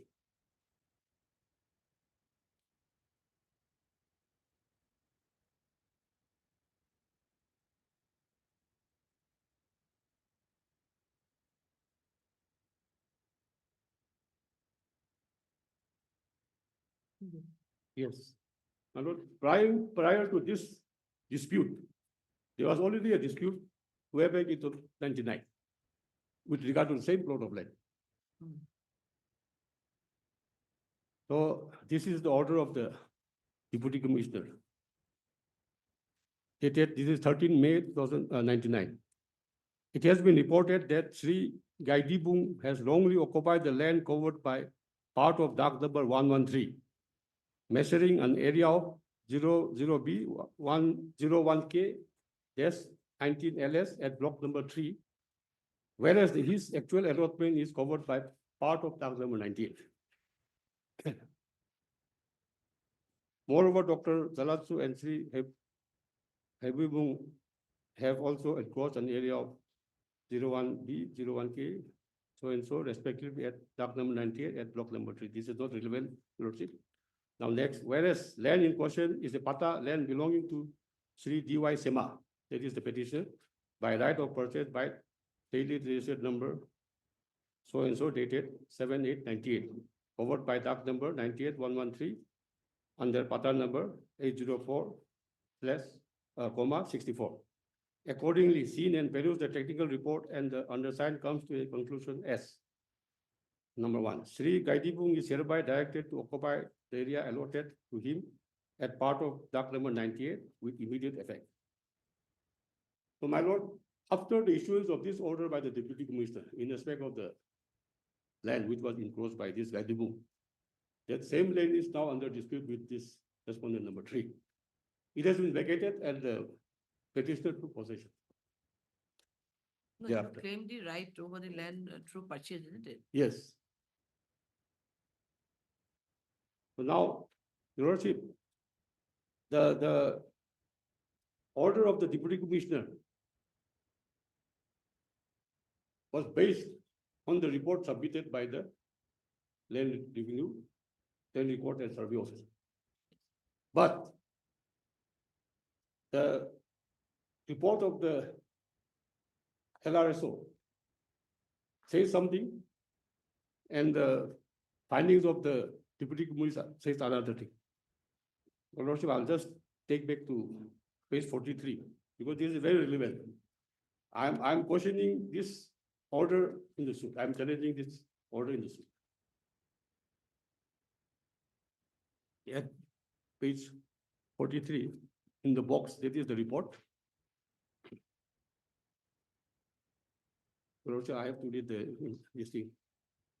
This is the spot verification had been done by the surveyor in the presence of RO, EAC, Revenue, LRSO, 8DB, Head DB, Dimapur, and various concerned parties of Sri Inaka B, Sri Doshehe, Y. Sema, and Dr. Zalatsu Chase regarding a land dispute. The aforementioned spot falls under block number 3, Moza number 1, with original dock number 106 and 113. Now, my dispute is under 113, the present dispute. However, on verifying the ground position and as demarcated on resettlement map, it has been found that plot number 596, this is not the relevant plot, is being recorded under the name of so-and-so, Dr. Jalaju Chase, bearing pattern number so-and-so, block number so-and-so, measuring an area of 4 bigger and so-and-so. Now this from this portion is relevant one. And plot number 621 is been recorded under the name of Sri Gaipik Khong, son of Sri Panjuchung, bearing pattern number 238, dark number 400, measuring an area of 00B, 01K, S18LS, Sri Inaka V, mediated from this dark, that is plot number 621. Now in the next page, the finding of the Deputy Commissioner. So you have already read this one. What do you want to submit upon this? No, I want to submit that the report and the finding, it is contradictory. That is one Which aspect. Tell us, as Yes. per report, what is the report? Your DAG is 113. Yes. So as per report, what was the report? No, here, Preserving this is, officer? here, the report says, the land was standing in the name of Gaipik Khong, mutated in the name of the present respondent, Inyaka B. But in the finding of the Deputy Commissioner, the Deputy Commissioner has held that it was in the name of one Gaithului, Srimati Gaithului. In Paratru, at page 4, Paratu. It was in the name of one Srimati Gaithului, which was purchased by the elder brother of the respondent, Kashito. It has a different dark number, different pattern number. This was subsequently mutated in the name of the private respondent. So this record and the report of the LRSO, it is totally contradictory. Now, basing on this report and basing on this finding, the Deputy Commissioner, by this order, has allowed to take possession of my land, which is under dispute. So against that order, I have filed a submission. Civil suit. Yes. Challenge this order for declaration of my title, then setting aside this order, even questioning the LRSO report. So in the suit, I filed introductory application for grant of temporary injunction. So after hearing the parties, temporary injunction was granted. Thereafter, against the temporary injunction order passed by the senior division, the respondent number, private respondent number 3, he filed appeal before the district judge. And the district judge allowed the appeal and set aside the order of temporary. trial. Yes. So that is the case. But what I want to emphasize is that prior to the 2016, in 99, there was a encroachment problem with the same suit land with another party. After the issuance of the order by the Deputy Commissioner in 99, May 99, the land was vacated. So I took possession.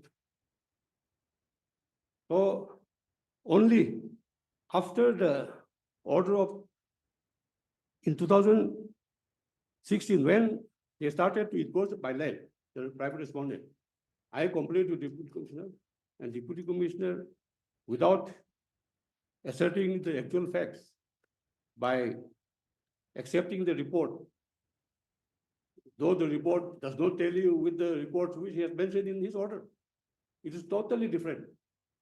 In the report of the LRSO, it says it was in somebody's name. Now in the finding of the Deputy Commissioner, it says that it was also in another name. But these two persons are different, totally different. Even the dark number, pattern number also different. However, by accepting the report, the deputy commissioner allowed to encroach by land. And interestingly, my lord, here, what happened? The deputy commissioner has cancelled my pata, which is larger area. The total pata has been cancelled. Because of that, because of the fault of the staff of the office while mutating the land.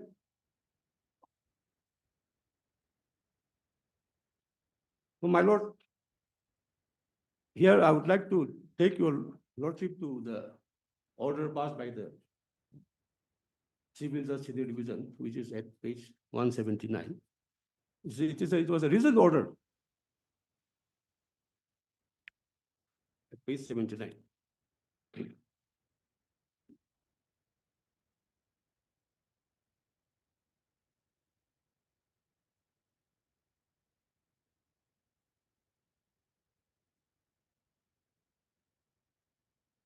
Page 179. Yes. Yes, this is. This This is the date of order is 13/2/2020. Order, Mr. N. Kilikam, the learned counsel for the petitioner, Mr. A. Zimomi, the learned counsel for the opposite party number 3, and Ms. Rongsen Enla for the opposite party number 1 and 2 present. I have heard the learned counsel for the parties and also perused the materials available on record. The petitioner, Sri Doshe Y. Sema, who is the plaintiff in the civil suit number 5/2019, is praying for grant of temporary injunction and thereby restrain the opposite party number 3, his men, agents, supporters, employees, and servants, etc., from entering, disturbing, interfering with the peaceful possession, occupation, possession, and enjoyment of suit land during the pendency of the civil suit. Para 3, the brief facts of the case as pleaded by the petitioner are that the suit land measuring an area of 0B01K, 18 LS of block number 3, Dimapur town, is part and parcel of the land measuring total area of 01B-01K-14 LS under dock number 113/991, covered by pata number 804, being purchased from the landowner Patadar Sri Mati Maithining Rongmei by registered sale deed number 84/95, dated 31/05/1995, and is standing in the name of the petitioner as per Jamaban issued on 11/07/95, and since then, the petitioner has been in possession. And as per Land Pata Jamabanti issued on 11/07/95, bearing Pata number 804 on the dock number 9/98/113/991 of block number 3, Dimapur town, comprising the total area of land measuring 06B00K 17 LS. That is to say, under dock number 98, an area of 04B04K-0402 half letters, and under dock number 113/991, an area of 01B01K. So as per this petition, your land has been trying to encroach by the respondent number 3 since 2016. Yes. But prior to that, you were in position. Yes, yes. So it is the findings here that page, most probably in para number 18 of the said order. Yes. It has been detailed that the petitioner plaintiff, that the opposite party number 3 is the first time in the month of February 2016 started claiming the suit land on the basis of the land patta of so and so, the spot verification report on so and so. So that is the issue. Thereafter, they started encroaching. After the finding of the DC. Yes. Finding of the DC, they started trying to encroach. Yes, into yes, this land. yes. And then only you approach the civil justice in a Yes. review. So from 18, most probably it is 18 is the para 18, from 18 you can read this 19. Others, the observation was the 4th of day. And as per their case, what is their case? Their case is that they are the owner. They are the They are- owner. Yes, they are the owner. They are purchased from this. They also claimed the land through right of purchase. That is what they are claiming. No, that's, Yes, that is, yes. that They they have- are also yes, claiming. no, that. yes, they are claiming that they have purchased from that lady, Gaitulu. My lord, there is But the as crux per of the you, matter. that lady, she doesn't have, she didn't have the right of this, I mean, sale. Lady, there was a, is there any position from the lady who was purchasing that land? From whom they claim to have been purchased the land? Yes. They claim that their land has been purchased from one lady, that is Srimati Gaituli, Mm. which has been mentioned by the deputy commissioner. Mm. That is in contrary to the report of the land revenue Yes, survey land officer, findings, yes. My lord, so basing on this is order, Hmm. they have encroached. They haven't. I have filed the suit. Yes. The trial court has ordered to maintain status quo, and that order has been set aside by the first appellate court. So I'm challenging the order of the first appellate court, since it has not been passed in a judicious manner. It has inflicted serious injustice to the, grave injustice to the petitioner.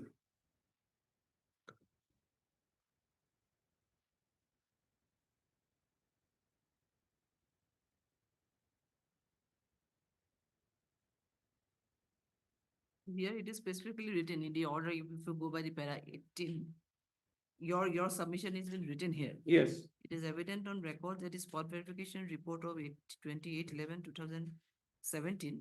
Yes. In LRSO Dimapur, and the findings and effects are at the order of 19/9/2018 passed by the DC Dimapur are Are contradictory. contrary to each other.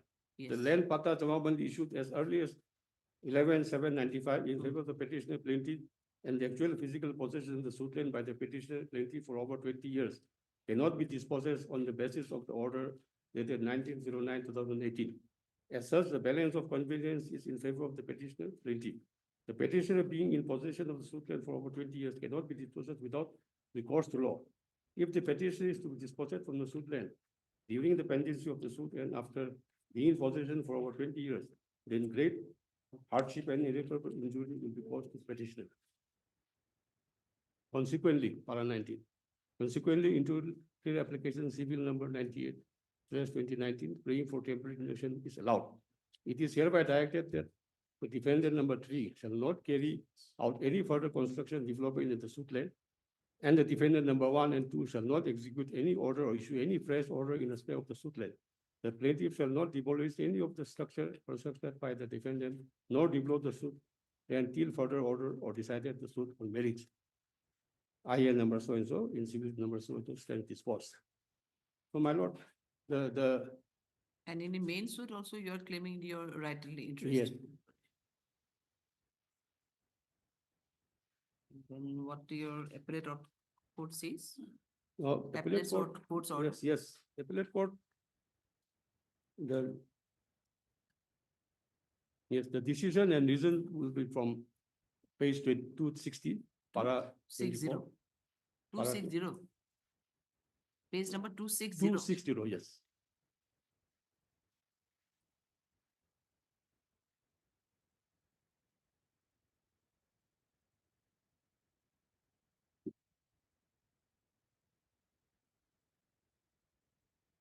Yes. Yes, decision reasons. Mm. The court has considered the rival contentions raised by the learned counsels for the parties. It is seen that the appeal memo is accompanied by a certificate and Vaklatama duly signed by the appellant defendant number 3. I have also examined the mid order 13/2/2020 passed by the learned civil judge senior division Dimapur in IA number 98/2019 arising out of civil suit 5 of 2019, and also the lower court records. The settled principle of law regarding temporary injunction has already been referred to by the appellant defendant 3, that is Kashimat Samstan and another versus Rimas Sutindra Tirtha Swami and another reported in 2010. 1 SEC, where the Honorable Apex Court, in dealing with the matter of interim relief, had held that it is well settled that in order to obtain an order of injunction, the party who seeks for grant of such injunction has to prove that he has made out a prima facie case to go for trial. The balance of convenience also in his favor, and he will suffer irreparable loss and injury if injunction is not granted. Hence, for grant of temporary injunction, three factors have to be satisfied, which are existence of a prima facie case, balance of convenience, and irreparable loss. In Dalpat Kumar versus Prahlad Singh, AR 1993, Supreme Court 276, 1992, 1 SCC 719, the Honorable Appeals Court explained these three factors as follows. There is a serious disputed questions to be tried in the suit, and that an act on the facts before the court, there is probability of this being entitled to the relief asked for by the plaintiff defendant. The court's interference is necessary to protect the party from the species of injury. In other words, irreparable injury or damage would ensue before the legal rights would be established at trial, and that the comparative hardship or mischief or inconvenience which is likely to occur from withholding the injunction will be greater than that would be likely to arise from granting it. Next page 3. In the light of the decisions of the Honorable Supreme Court as referred above, this court would like to examine whether these principles have been followed by the learned trial court. It is seen that the learned court below had granted the temporary injunction in favor of the plaintiff, respondent number 1, on the following grounds. That the plot of land measuring 00B01K 15 Lesas at dock number 13 covered by pattern number 64 at block number 3, Dimapur town, standing in the name of Sri Sabong Sandhu, was purchased by the plaintiff respondent 1 by sale dated 070898, which is yet to be mutilated in the name of the plaintiff respondent 1. The course of the case revealed that the plaintiff present suit land was in dispute way back in 1999 with 1 Sri Gaidipung, and the disputed land was settled in favor of plaintiff respondent 1 by the Deputy DC Dimapur by order dated 13/5/95. As such, the plaintiff respondent 1 has a prima facie case to go to trial. B, that it is evident on record that the spot verification report dated 28/11/2017 of LRS at Dimapur and the finding of facts arrived at in the order dated 19/09/2018 passed by the Deputy DC Dimapur are contrary to each other.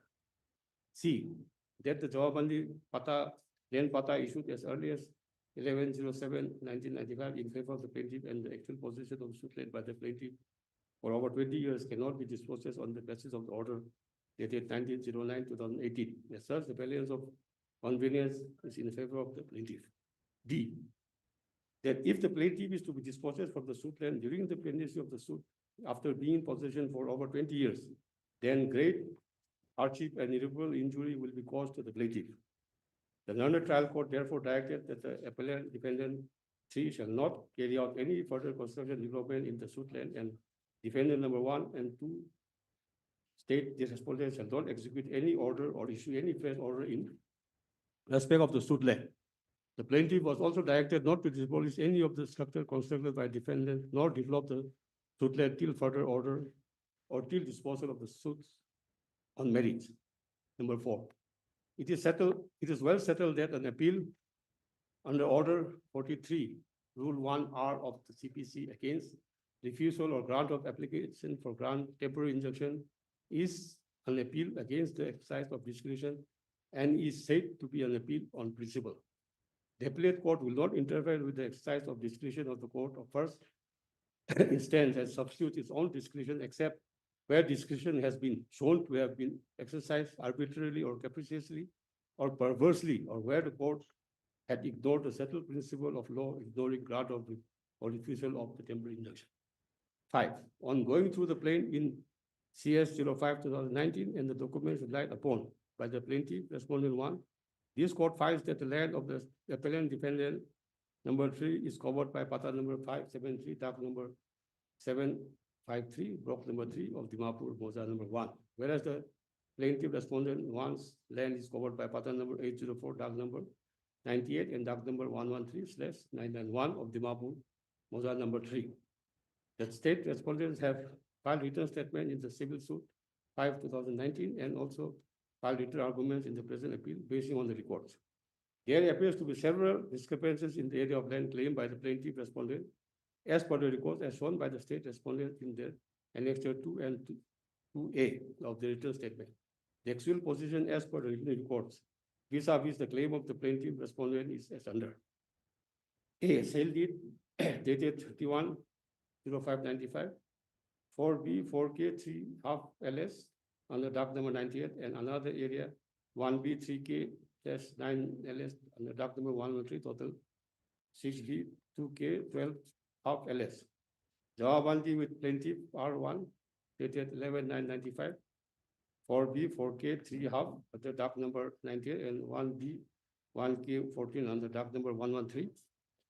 Total 6B, 00K, 17 LS half. Record of performance state respondent 4K, 4B, 4K, 3 half LS under dock number 98, and another area 1B, 00K, 19 LS under dock number 113 /991, total 6 BK 00K, 2.5 LS, annexure 7 in recipient of the state respondents in CS 5 for 2019. Number 6. A bare perusal of the sale deed, basing on which the plaintiff respondent lays claim to the suit land with registration dated number so-and-so dated 31/05/95, reveals that there are many inconsistencies in it. There are blank spaces where the area of the land was to be inserted and the area has been inserted by hand and not typed in the sale deed. It is seen clearly by the naked eye that there is overwriting over the area inserted by hand and is tempered with. Additionally, the word dock number 99, 109 to 15, a portion of 106 are sold out to the same person. On the first page of sale deed also appears to be an addition by a different typewriter after registration of the sale deed. On page 6 of the sale deed, also there is overwriting over the area of land. 7. The state respondents have categorically stated that dock number 113 under pattern number 64 covers a vast area, and under dock number, under said dock, numbers of plots of land has been carried to different pattern numbers, and that dock number 113 does not belong to the plaintiff respondent alone. 7. The burden is on the plaintiff to show that there is a prima facie case in his favor which needs adjudication at the trial. In the opinion of this court, the plaintiff respondent has first to discharge his duty to show prima facie that he is the owner of the suit land or that he was in possession. The plaintiff respondent, one, has to prove his prima facie case to the satisfaction of the court, and he cannot succeed on the witness of the case of the defendant. Only then the permanent injunction can be granted in his favor. However, the plaintiff respondent has failed to show a prima facie case that he is the owner of the suit land or that he was in possession, and moreover, prima facie, it appears that the plot of the plaintiff respondent 1 and the plot of the appellant defendant 3 are different. Ultimately, the plaintiff respondent 3 will have to prove his case by adducing evidence at trial before the learned trial court. Therefore, this court is therefore of the view that the learned trial court erred in arriving at the finding in IA so-and-so that the plaintiff has a prima facie case. Thus, after considering the matter in its entirety and having regard to the law governing temporary injunction and the facts and circumstances as stated above, this court is of the view that the order dated 13/02/2020 needs to be interfered with. As a result, the order dated 13/02/2020 in IA number so-and-so is set aside, and consequently the IA so-and-so is dismissed. The appeal, the civil appeal so-and-so stands disposed of. Then back to. So, the lordship, by virtue of this order, it is the suit of the plaintiff that is virtually disposed. My lord, I have a relevant citation which I'll be placing.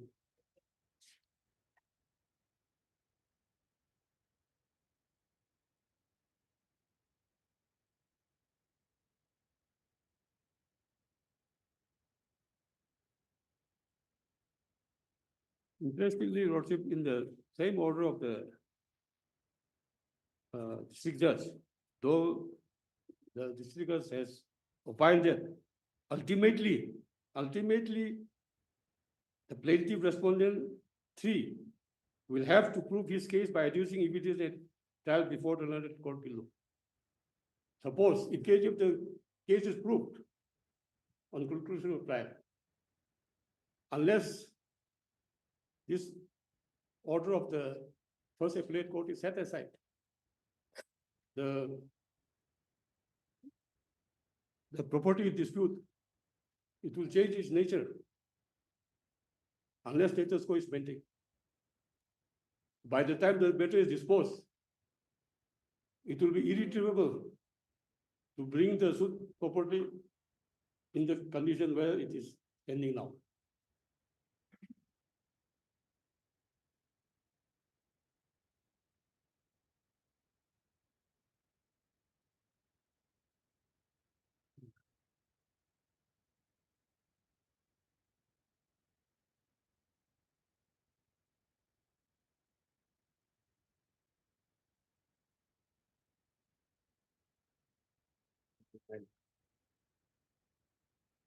Nine.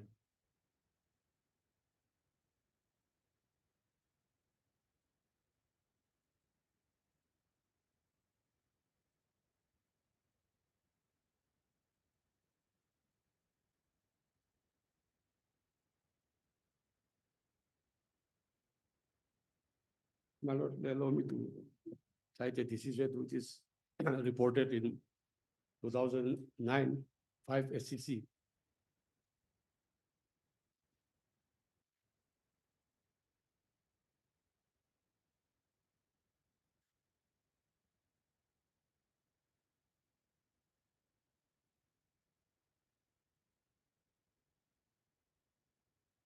So the 956 is 694. Page is 694. The relevant para is para 21. Yes.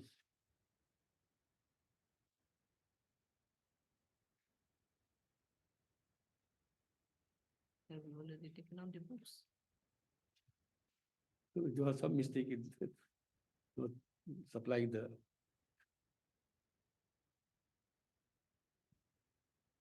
Make this copies of the judgments and just supply to us.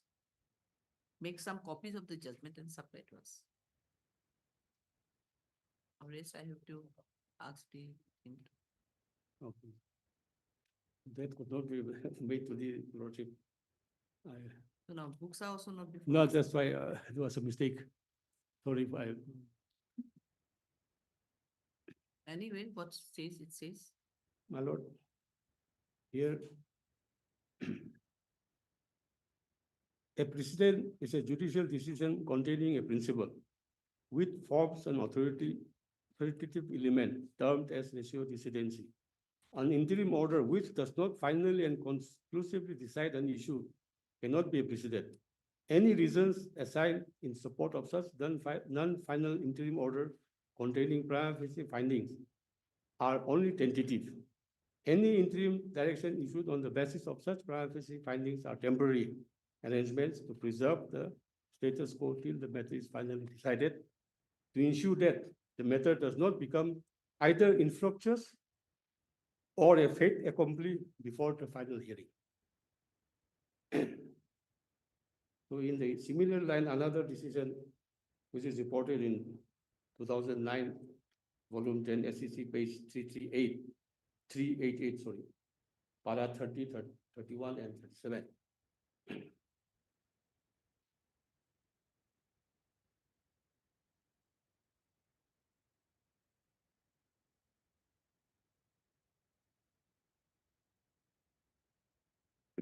In para 30, it's held that interim order is passed on the basis of prima facie findings, which are tentative.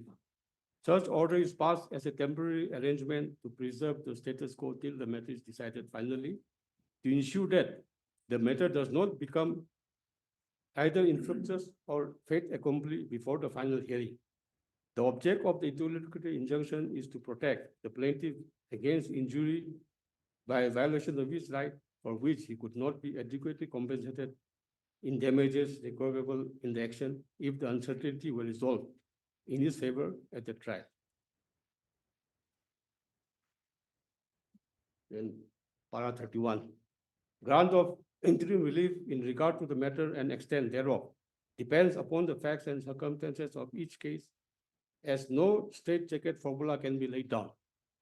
There may be a situation wherein the respondent defendant may use the suit property in such a manner that the situation becomes irretrievable In such a fact situation, interim relief should be granted. Grant of temporary injunction is governed by three basic principles, that is prima facie case, balance of convenience, and irreparable injury, which are required to be considered in a proper perspective in the facts and circumstances of a particular case. But it may not be appropriate for any court to hold a mini trial at the stage of grant of temporary injunction. Para 37. Thus, the law on the issue emerges to the effect that interim injunction should be granted by the court after considering all the pros and cons of the case in a given set of facts involved therein, on the risk and responsibility of the party, or in case he loses the case, he cannot take any advantage of the same. The order can be passed on settled principles taking into account the three basic grounds. That is prima facie case, balance of convenience, and irreparable loss.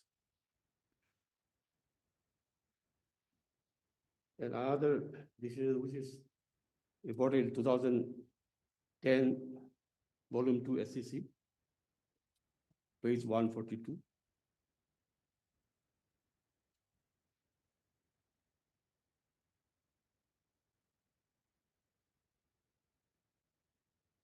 Yeah, you are emphasizing para 22. Para, that is 22. para 22.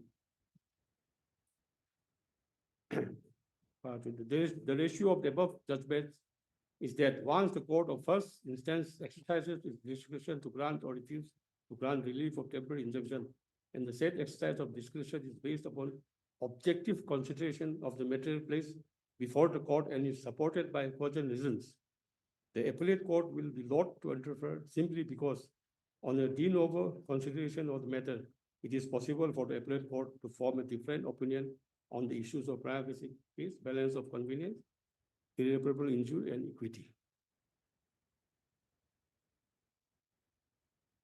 Now, another decision which is reported in 2012, 1 SEC, page 735.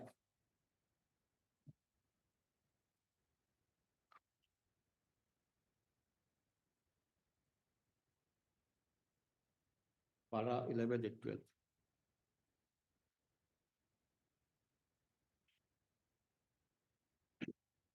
It is settled law that while passing an interim order of injunction, order under Order 39 Rules 1 and 2 of the Code of Civil Procedure 1908, the court is required to consider three basic principles, namely A, prima facie case, B, balance of convenience and inconvenience, and C, irreparable loss and injury.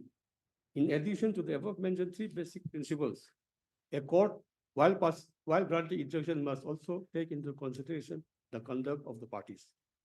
Para 12. It is also established law that the court should not interfere only because the property is a very valuable one.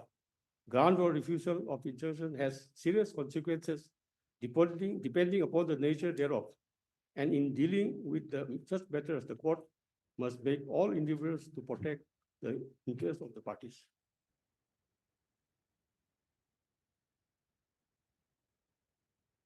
And another decision which is reported 2013, volume 9 SEC, page 221, para 17.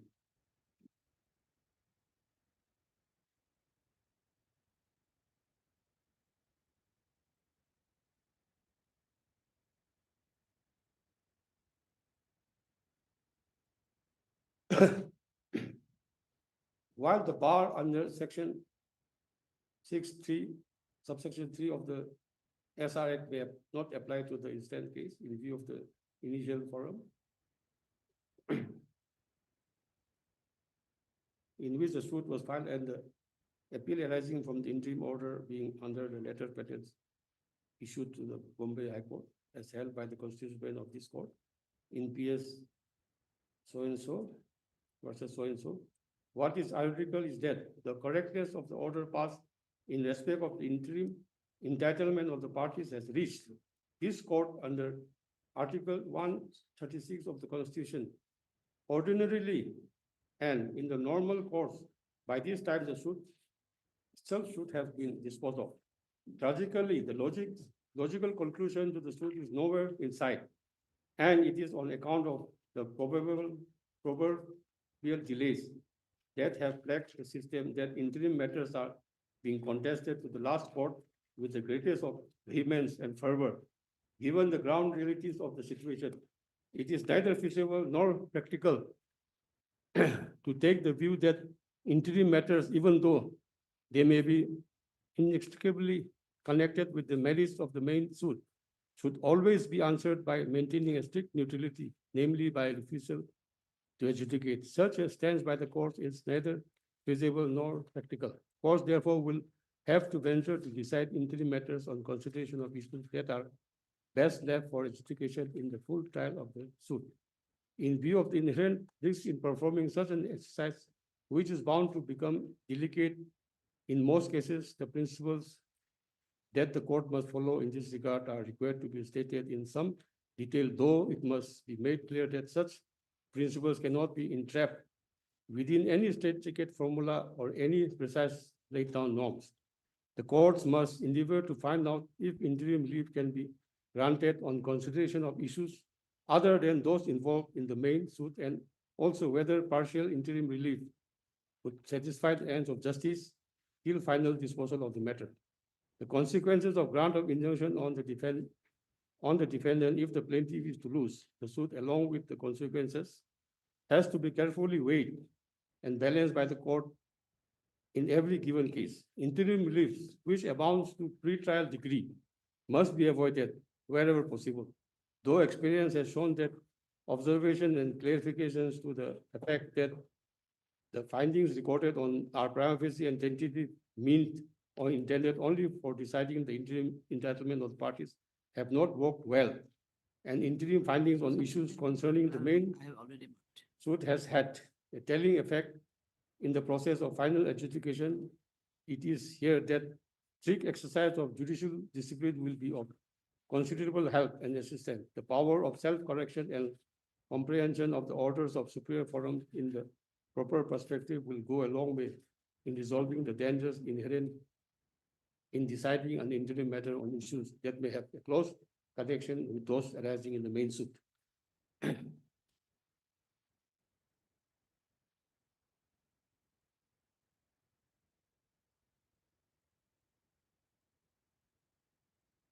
Now, Your Lordship, since this revision petition is converted to a petition under Article 227 of the Constitution,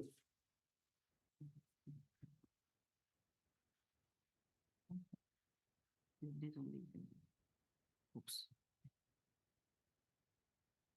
Printed copy will be better.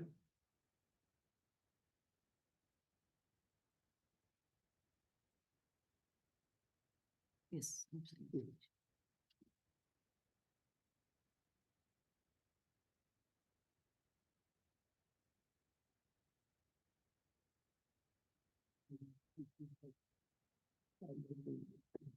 cited decision of the apex court, which is reported in 2004, 6 SCC, page 71.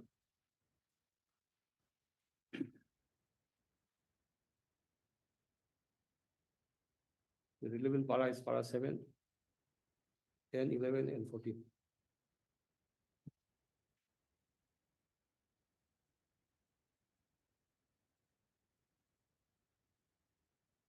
Para 7 at page 73. The aforementioned suit for injunction was filed by the respondent at that stage. The learned trial court passed an interim order of injunction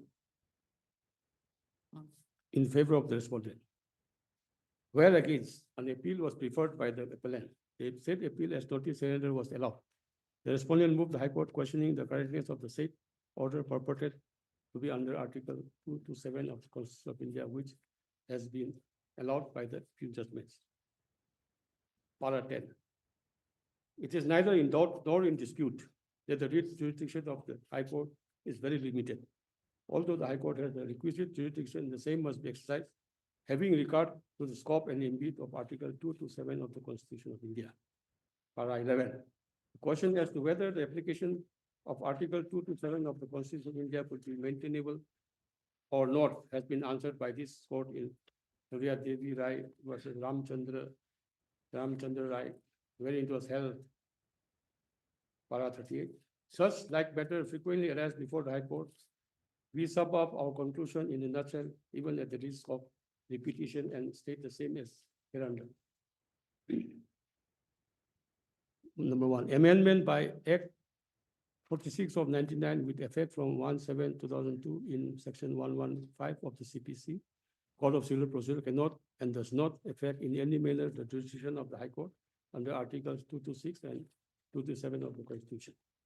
Number two, interlocutory orders passed by the courts subordinate to the High Court against which the immediate of revision has been excluded by CPC Amendment Act 46 of 1999 are nevertheless open to challenge in and continue to be subject to certiorari and supervisory jurisdiction of the High Court. Number three, certiorari under Article 226 of the Constitution issued. This is not relevant, my lord. This is para 4. Supervisory jurisdiction under Article 227 of the Constitution is exercised for keeping the subordinate courts within the bounds of their jurisdiction. When the subordinate court has assumed the jurisdiction which it does not have, or has failed to exercise the jurisdiction which it does have, or the jurisdiction, though available, is being exercised by the court in a manner not permitted by law, and failure of justice or grave injustice has occasioned thereby, the High Court may step into exercise its supervisory jurisdiction. 5. Be it a writ of certiorari or the exercise of supervisory jurisdiction, none is available to correct mere errors of fact or of law unless the following requirements are satisfied. The error is manifest and apparent on the face of the proceeding, such as when it is based on clear ignorance or utter disregard of the provisions of law, and A, the grave injustice or gross failure of justice has occasioned thereby. Then 6, a pattern error is an error which is self-evident, which can be perceived or demonstrated without involving into any lengthy or complicated argument or a long-drawn process of reasoning, where two inferences are reasonably possible and the subordinate court has chosen to take one view, the error cannot be called gross or pattern. 7, the power to issue a writ of certiorari and the supervisory jurisdiction are to be exercised sparingly and only in appropriate cases where the judicial conscience of the High Court dictates it to act, lest a gross failure of justice or grave injustice should occasion. Care, caution, and circumspection need to be exercised. When any of the above said two jurisdictions is sought to be invoked during the pendency of any suit of proceedings in a subordinate court, and the error, though calling for correction, is yet capable of being corrected at the conclusion of the proceeding in an appeal or revision, preferred again there against, and entertaining a petition invoking certiorari or supervisory jurisdiction of the High Court would obstruct the smooth flow and or early disposal of the suit or proceedings. The High Court may feel inclined to intervene where the error is such as, if not corrected at that very moment, may become incapable of correction. No, these are the things that Yes. in the High Court, Yes. Supreme Court had Yes. discussed about the power of. Yes, now, Your Lordship, para 14, this may be relevant. Para 14. However, it is borne out from reports that an order of status quo is in existence since 9/5/97, and thus balance of convenience in our view lies in favor of maintaining the said order.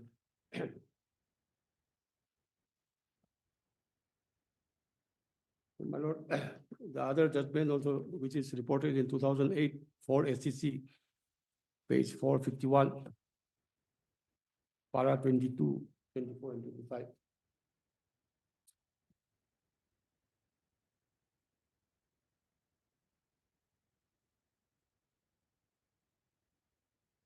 Para 22 at page 456. It is settled law that a writ of certiorari can only be issued in exercise of extraordinary jurisdiction, which is different from the appellate jurisdiction. The writ jurisdiction extends only to cases where orders are passed by inferior courts or tribunals or authorities in excess of their jurisdiction, or as a result of their refusal to exercise jurisdiction vested in them, or they act illegally or improperly in the exercise of jurisdiction, causing grave miscarriage of justice. In regard to a finding of fact recorded by an inferior tribunal or authority, a writ of certiorari can be issued only if, in recording such a finding, the tribunal authority has acted on evidence which is legally inadmissible or has refused to admit unadmissible evidence, or if the finding is not supported by any evidence at all, because in such cases, the error amounts to an error of law. It is needless to mention that a pure error of facts, however grave, cannot be corrected by writ. The para 24. It is clear that whether it is writ of certiorari or the exercise of a supervisory jurisdiction, none is available to correct mere errors of fact or of law unless the following requirements are satisfied. Number one, the error is manifest and apparent on the face of the proceedings, such as when it is based on clear ignorance or utter disregard of the provisions of law, and a grave injustice or gross failure of justice has occasioned thereby. It is also clear that the High Court, in the exercise of statutory or supervisory jurisdiction, will not convert itself into a court of appeal and indulge in reappreciation or evaluation of evidence or correct errors in drawing inference or correct errors of mere formal or technical character. Para 25. As observed in Surya Dev Rai versus Ram Chandra Rai, the exercise of jurisdiction under Article 226 and 227 of the Constitution cannot be tied down in a straitjacket formula or rigid rules. To put it clear, though the power is there, but the exercise is discretionary. You have to govern solely by the dictates of judicial conscience, enriched by judicial experience and practical wisdom of the judge.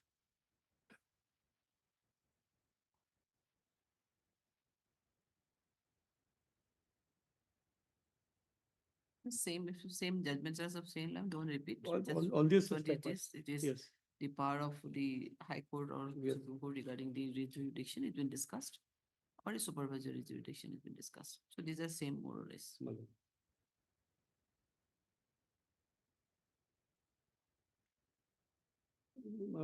That is decision which is reported in 2022, volume 4 SCC at page 181.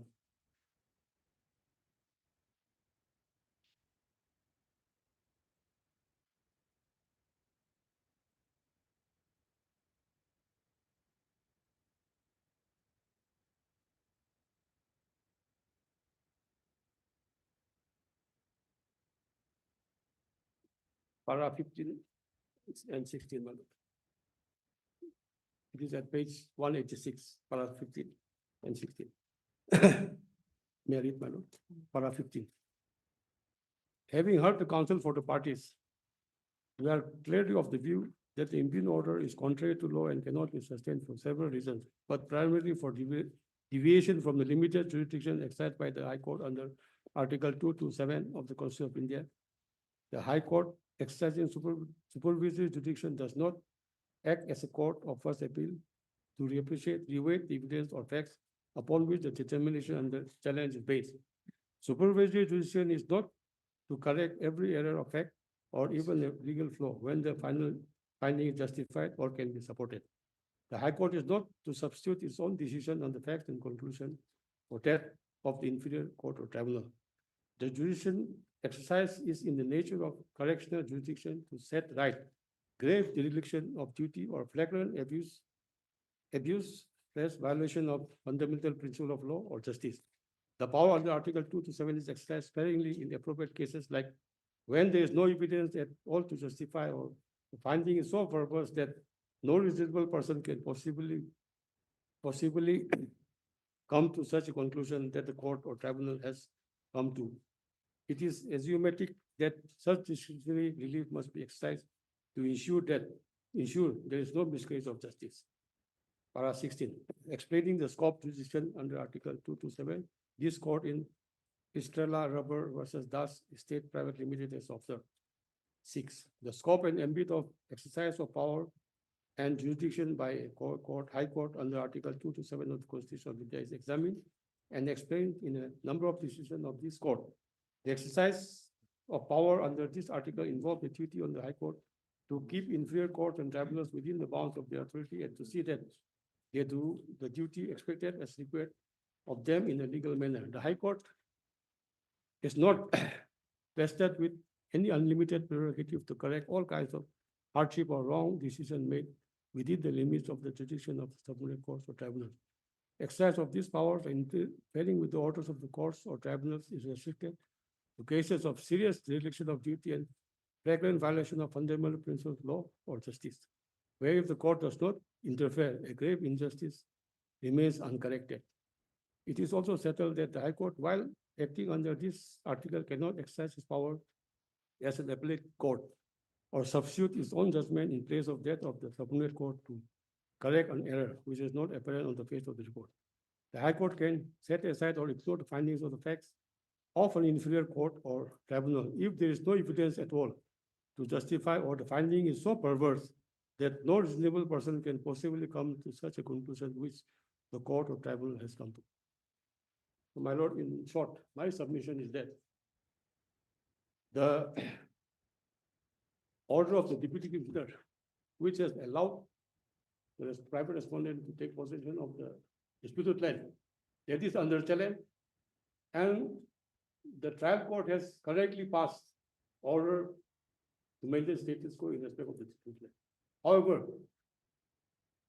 the appellate court, without considering the prima facie case of the petitioner, that is the petitioner, the balance of conviction in favor of the petitioner, the loss, irreparable loss that is going to be caused to the petitioner, that has not been appropriately appreciated. Rather, it has committed serious injustice to the petitioner by vacating the status quo. That is the temporary injunction order of the trial. So in short, if So order of the appellate authority was passed on 2020. yes, So it has already gone almost 4 my years. lord, it was passed during the second, this matter was pending during the second COVID wave. And interestingly, Your Lordship, I have stated in my petition that during the COVID period, the private respondent took advantage of the situation and made some development over the Supreme.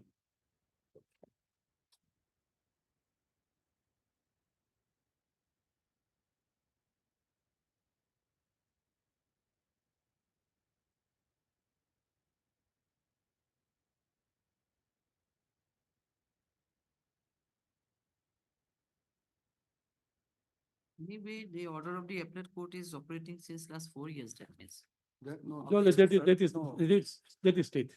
There's a status quo order in Status this, quo order. Where, where? in this petition. That's why we are unable to. One order was there. Yes. Revision, yes. That's the reason why we cannot proceed. Okay, Yes. status quo order was Yes, there. state order. Yes, your part will hard up to at two. No. Listen, how many matters left for hearing again? I have mentioned item number 16 in the morning. That is if there is an interim, which inadvertently I have missed out. 16 voting dedication, 16. Item number 16. Item number 16. Yamak. Interim was there. Yes, interim is there. Let interim continue. Deep Okay, low we'll blush. continue. I beg your lordship indulgence with item number 21, 22, and 83.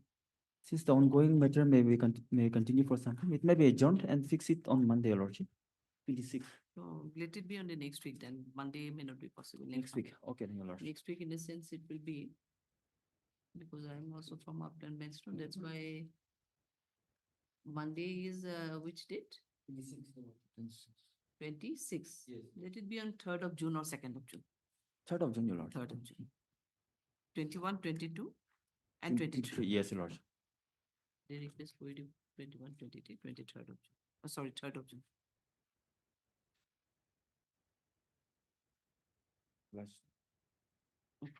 Oblige, your lordship. 24 is the one. 24 and it can be hard or not. So let us see. State is also there, no? Or in this case. Okay.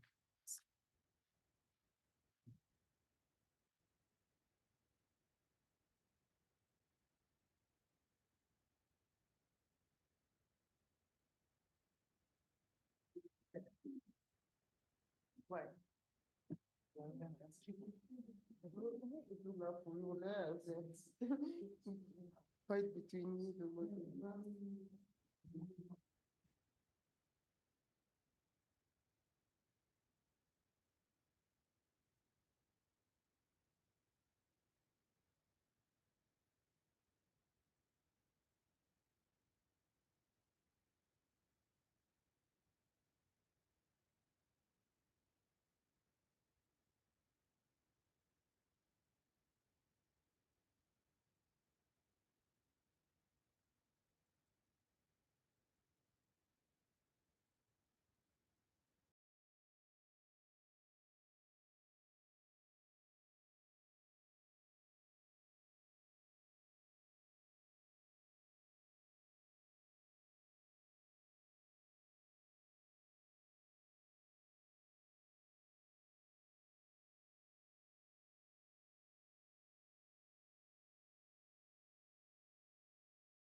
Yes, my lady.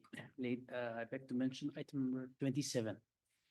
We have a joint prayer, Egypt. 27. Seven, yes. The matter, I don't know whether you'll reach us, you'll reach the item today, so make it be listed after on 2nd June.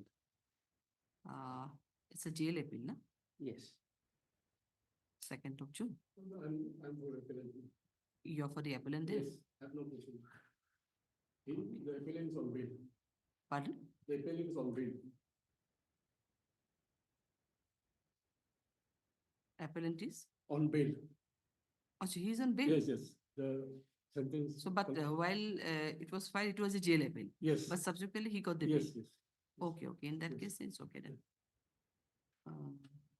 Just a sec.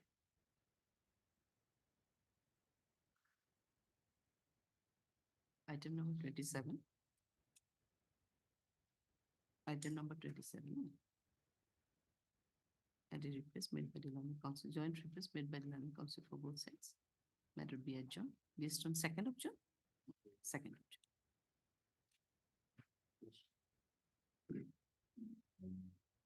One May I more please- matter is there on 24. Is there anyone is 24 appearing? 24. 24 you are appearing? We have some other works also 24. Are you ready for the hearing today? Yes, Lordship.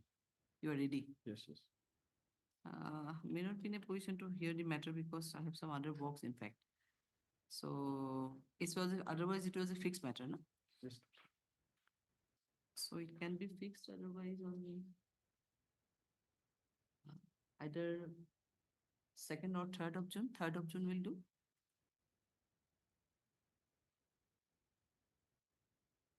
3rd Yes, of Lordship. June. It is a writ petition, no? Yes, Lordship.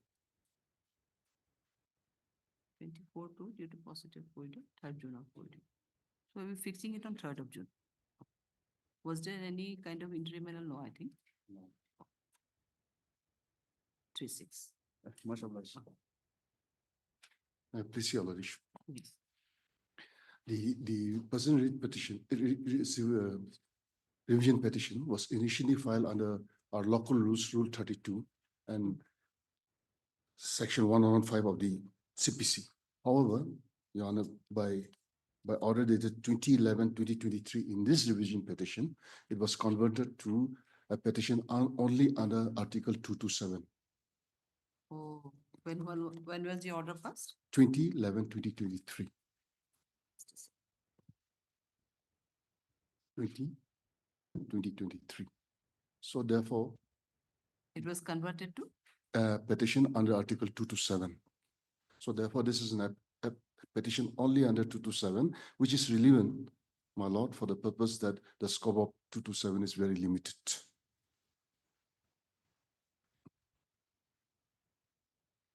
It was converted on your prayer or so moto it was converted? I made a Your prayer, prayer yes. for it. My lord, the law regarding injunction is very clear. Apart from the three principles, golden principles for injunction, the most important is prima facie case. Unless the prima facie case is there, even if balance of convenience is in their favor, there will no injunction need be granted. In this case, my lord, the plaintiff himself, from the documents annexed with the plaint, instead of disclosing a prima facie case, it only discloses discrepancies and inconsistencies, which was totally ignored by the trial court. And the first appellate court rightly found that there's no prima facie case. My lady, may I just try to show what are the discrepancies?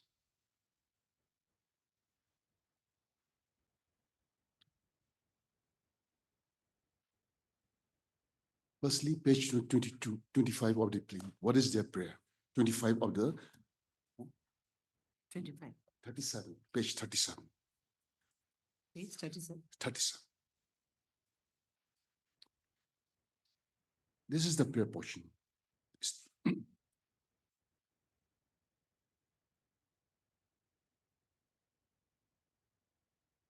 No, Your Honor, my lord, I will not be reading this, but this is the prayer portion and the read. Page, next is, page 82, no, not 82. Page? No, plain, then, Langadipon. Page 28. Page 28, paragraph 3 of the plate. What does it say? What have they averred? What have they stated in the plate? In the year 1995, page 28, Yes. paragraph 3. Mm. In the year 1995, the plaintiff purchased a plot of land measuring an area of 4 bighas, 4 katas, 3.5 lechas under dock number 98, and an area of 1 bigha, 3 katas, 9 lechas under dock number 113, block number 3, Dimapur Town, covered by pata number 64. From the land owner, Patata, Shimati Michanlu Rome. My lady, may kindly note the name, Michanlu Rome. White sale deed dated 31/5/1995. So under pata number 64, there are 2 dock numbers, 2 plots. And the owner, they have clearly stated that the owner is one M. Rongmei only. And this land was purchased and a sale deed was executed. Similarly, page 32, para 15.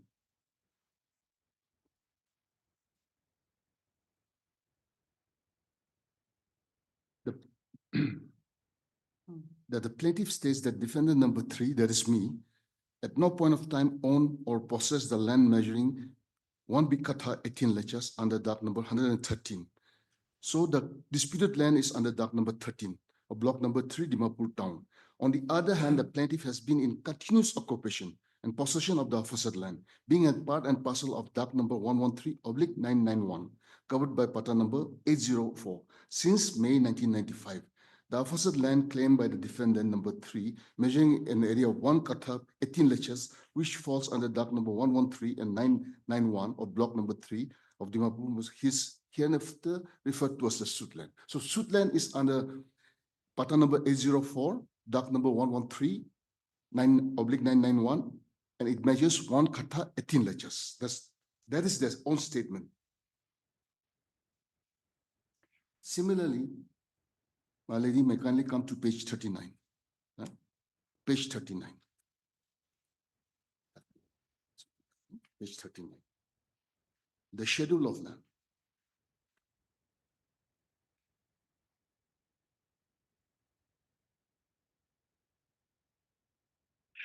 Schedule of land. A plot piece of land measuring in an area of 1 kata 18 lechas, being part and parcel under dock number 113/991, covered by pata number 804, block number 3, Dimapur Town, standing in the name of the plaintiff as per Jamapandi issued on 11/7/1995. My lady, may kindly note the date also, 11/7/1995. The Jamapandi was issued on this date to the plaintiff. So purchased from one M. Rongmei in 1995. Your Honor, may kindly come to the Jamabandi of the previous owner now. Whether she was the owner, the issue is whether she had the right to sell the land. Entire land belongs to this person, M. Rongmei, and from her plaintiff or the petitioner purchased, was she the owner as per the records? 58.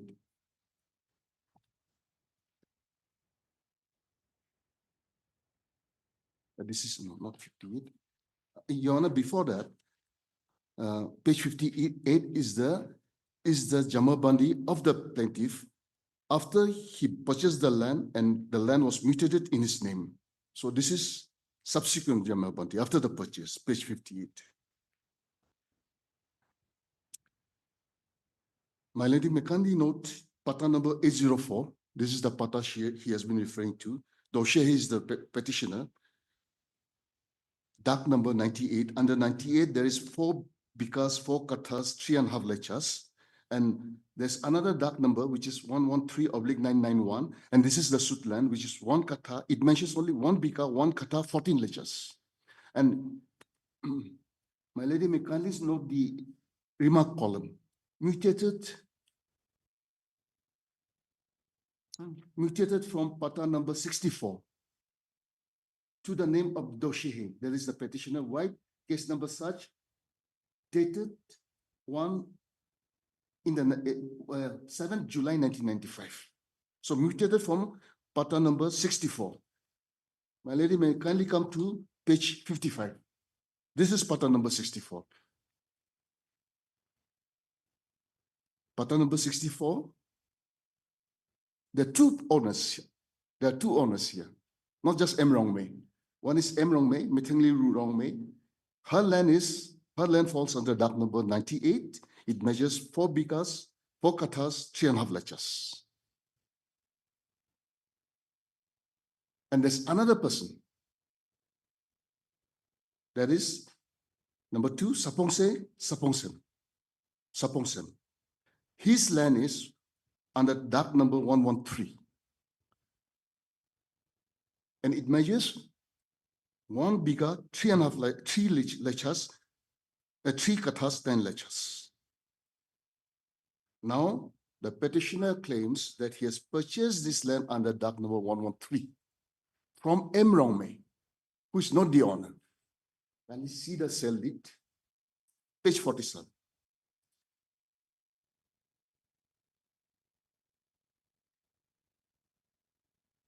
Executed on 31st/5/1995.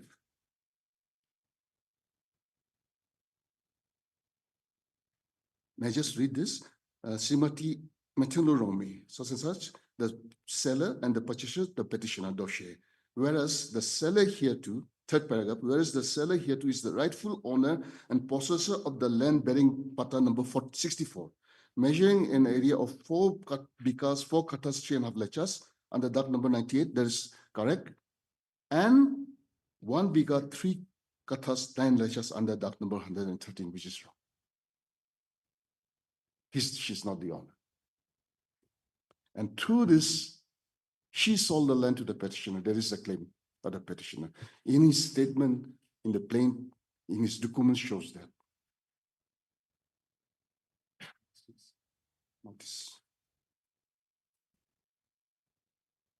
Major discrepancy. Then, my lady may kindly come to page number 57. After the land was purchased, it has to be mutated in the name of the petitioner.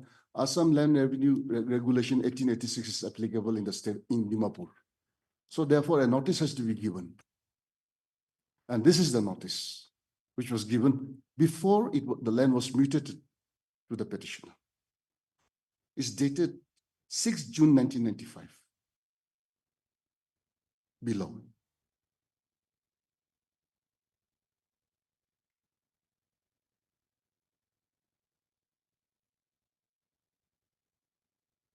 Well, my lady may kindly see, the petitioner has applied for it, and schedule of land, name of the previous pata holder is given, Mithingli Rongmei.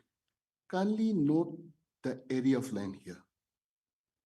Serial number 5. It is only 4 bighas, 4 kathas, 3.5 lechas. Only the land belonging to M. Rongmei. Based on this, however, the Jamawadi was issued for about 6 bighas, including the land of the other person. Such an anomaly.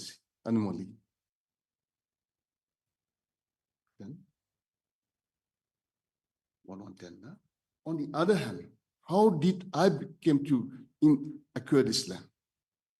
I have made this statement in my written statement as well as in my objection. My written statement is at page 110.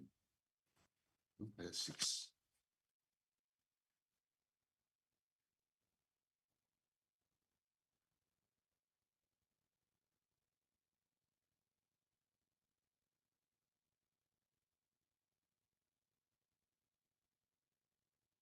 Yes, my lady, I'll just read paragraph 6 and the sub-paras, it'll be very clear. Para 6. Para 6. Para 6 and the sub-paras under 6, under paragraph 6. May I just read this and then that will show how it's short, not very long. In the year 1998, the defendant's elder brother, page 111, 111, Yes. 111. Yes. Instead of reading it, my lady may just, in 1998, my brother, my elder brother, bought one Katha 18 lectures from one Srimati Kaitalu. Srimati Kaitalu. The names are quite similar. And then, but at that point of time, when it was purchased, there was an Assam type building standing there. After my brother purchased it, he was even taking rent from this. That is in 1998. He passed away in 2005. Everything is stated here. And then my father took charge of the property. Then through a family understanding, the land was given to me. And pursuant to that, I applied for mutation, and Jamabandi was given to me. There are two Jamabandis there, brothers Jamabandi. Page 136. Page 136. Yes. Is the Jamabandi of my brother after the purchase. This was issued on 16 February, 1998.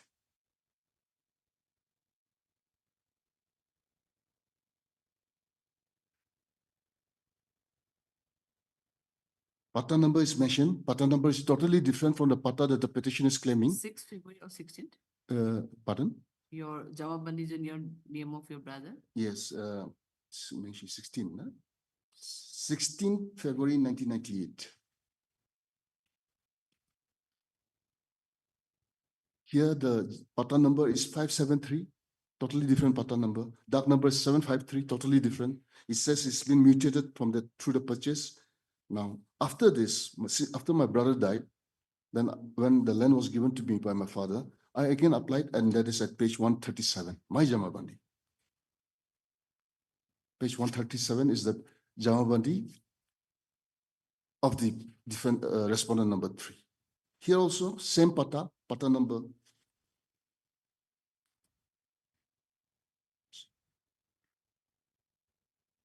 Yes.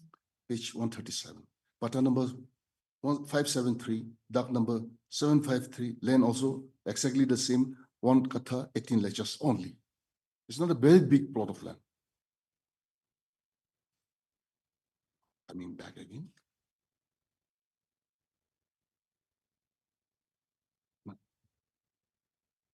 Before that, I want to show that what statements that we made regarding 110. Huh?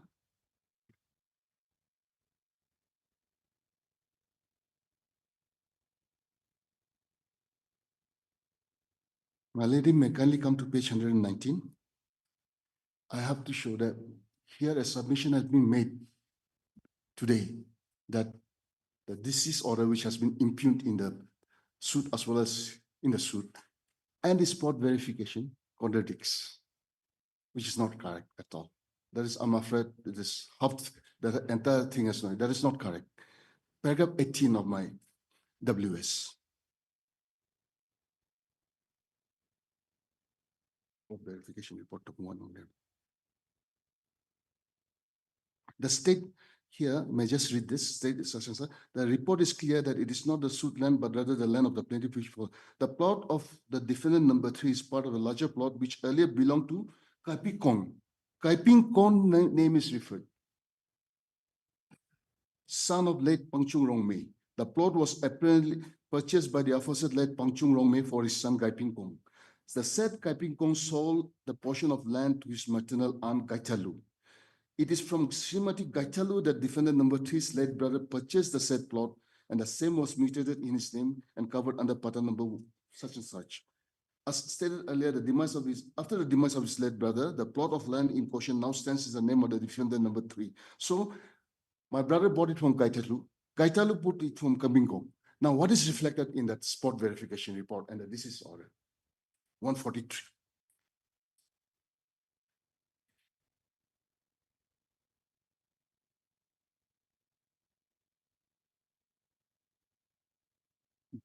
The impugned order of the deceased order. 43. Page 43.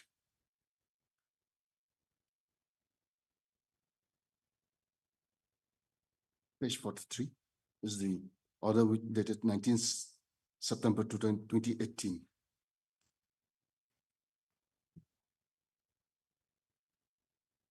Yes. The spot verification, they have quoted the spot verification. The Deputy Commissioner has quoted the spot verification. May I just read it once again? The spot verification has been done by the surveyor in the presence of such and such, Dimapur, and various concerned parties of Sri Inaka versus Doshe and Jakharu Chase regarding a land dispute. The first spot falls under block number 3, Mosa number 1, with original duct number before it was mutated, before the purchase, 106 and 113.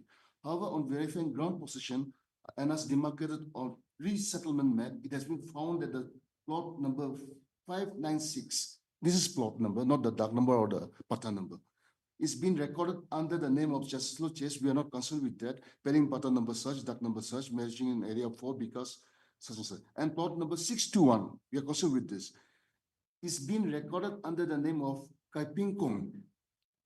Kaiping Kong is the person from whom Gaitalu bought, and my brother bought it from Gaitalu.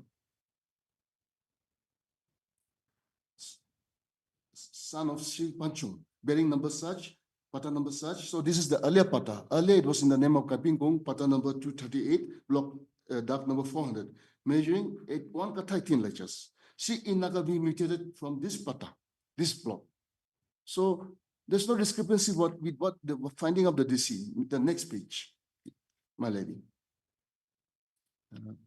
Paragraph number 2, page 44. The land under pata number 573 measuring an area of 1 kata 18 lectures, duct number 753 was initially separated and carried over from pata number 64 in favor of Gaitalu. So only Gaitalu's name is referred. Gaitalu got it from Kaiping Kong. Spot verification represents Kaiping Kong. So there's no consistency. So absolutely, as I have said, I have stated this, and this is supported by the spot verification. Even this is relied on the spot verification. Now, so where is the contradiction? Absolutely no contradiction.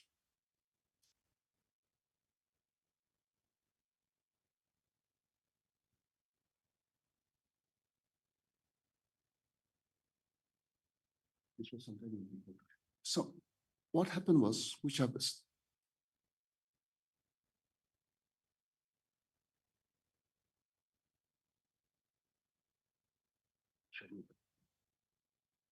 What happened was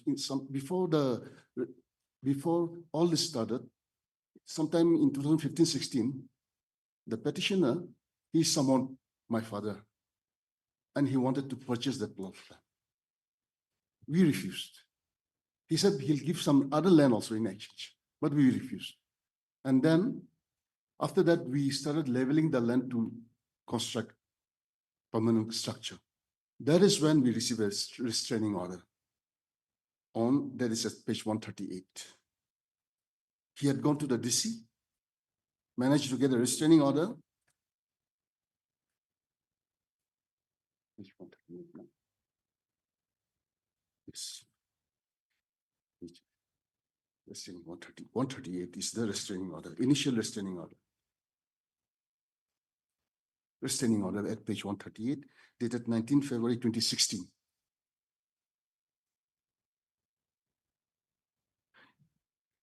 Your Honor also may kindly come to page 242, what the kind of work we had already done.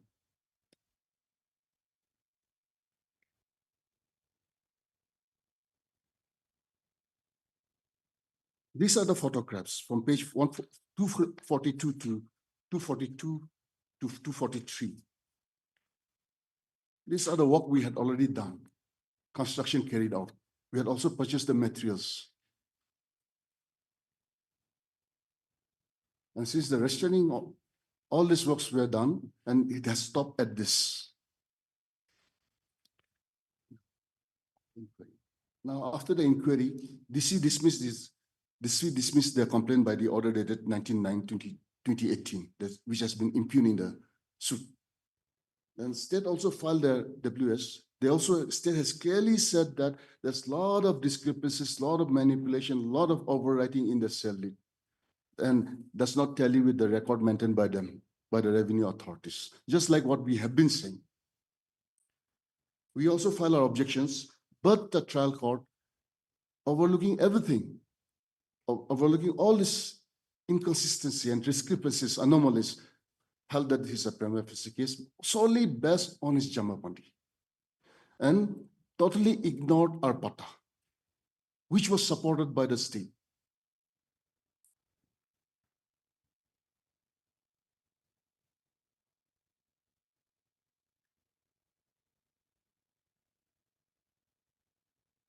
Another claim, another order which was shown before this honorable court today is at page 65. 65, no? Not cell deed. Before that, another cell deed. My lady may kindly see, this is a cell deed which was executed on 7/8/1998 between the petitioner and the Saponsem Sanctum, the other fellow whose name has been recorded as Patadar under Pata number 64, because he did not sell the land. Now in 1998, my brother had already purchased the land. Now another sale is executed to sell the land which was under, may kindly see Pata number, second paragraph, where's the seller? Is Where, here, the page number? 65.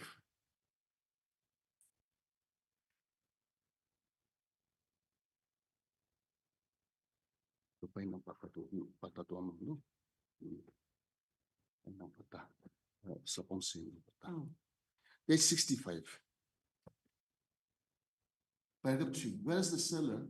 Here too, and seller name is at paragraph number 1, Sapongsin Sanctum.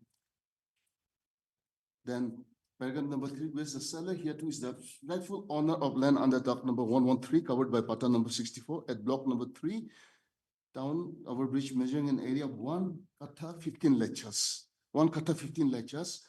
And disaster said that. So he says he's the owner now. You know, like, this is under dock number 64, Pata number 64, dock number 113, and which the petitioner claims that he had already purchased in 1995 from M. Rongmei.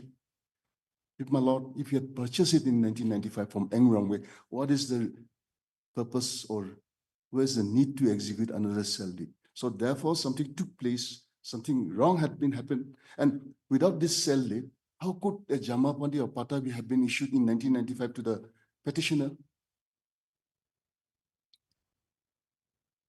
That means something wrong had taken place, and to correct the wrong or the mistake or to where an effort was made to show that this land also was purchased. But again, what they have said in their own plaint at paragraph number 7, page 29.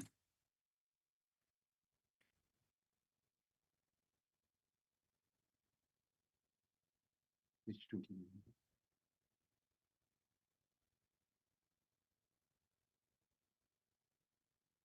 Paragraph 8. Paragraph 7 talks about this purchase, paragraph 7, and paragraph 8, the fourth line from the bottom, page 29. Therefore, the plaintiff by application dated such again apply for mutation and issue of Jamabadi of the aforesaid land. However, the mutation process was kept pending in view of the restraining order dated 9/2/2016. So he has said he has purchased his land in 1995 from one M. Rongmei. Then again, he has purchased the same land in 1998 from Sapongse Sanctum. Then he also says that no, this has not been mutated, still in because of the restraining order, but he shows a pata where this land is being mutated in his name and included. Look at the discrepancy.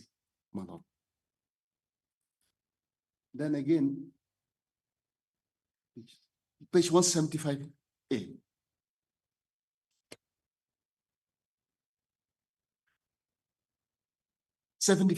I'm sorry, 75A.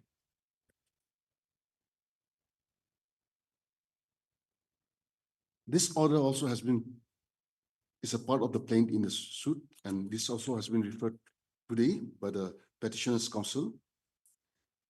If you look at this order, and it says the land, suit land has already been, the issue of this suit land has already been decided in favor of the petitioner way back in 1999. But if you look at this, my brother's name is not there. My name is not there. My predecessor in it, that is from whom I purchased, my brother purchased the land, Srimati Gaitalu, she's not there. So how this order can decide the land, decide my interests? Totally, this is deals with some other persons, trying to use it in order to make it clean. Now, again, very interesting, page 39.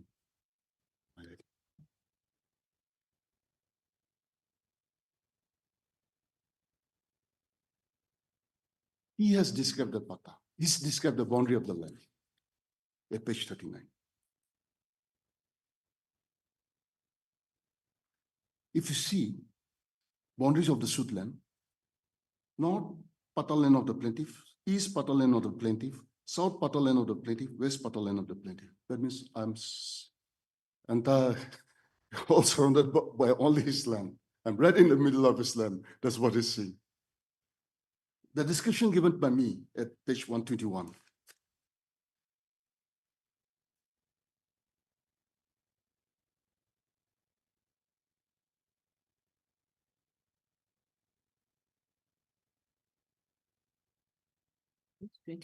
Page 121. This is my description given by me in the WS.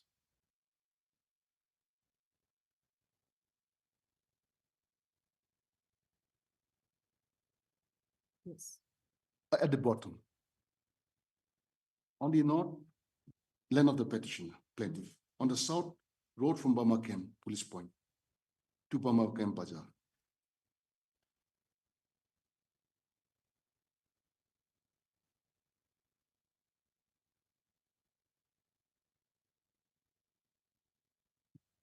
On or towards the east, land of Mrs. Politolika Tahe. On or towards the west, land of Happingham. Now, my lady, even the survey, the disease officer sent a surveyor to survey the. Look at the description. It tallies with my description, not his, at page 145.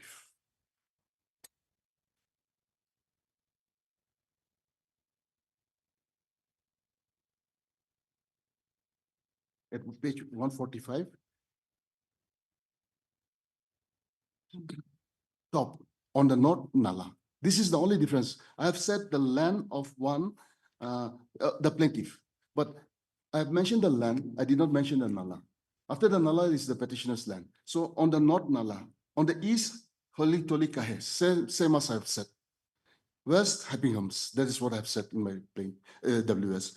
South, approach road, same as I have said. It tallies with the description given by me. This survey report was conducted as per the direction of the DC. The Land Record Survey Office has done this.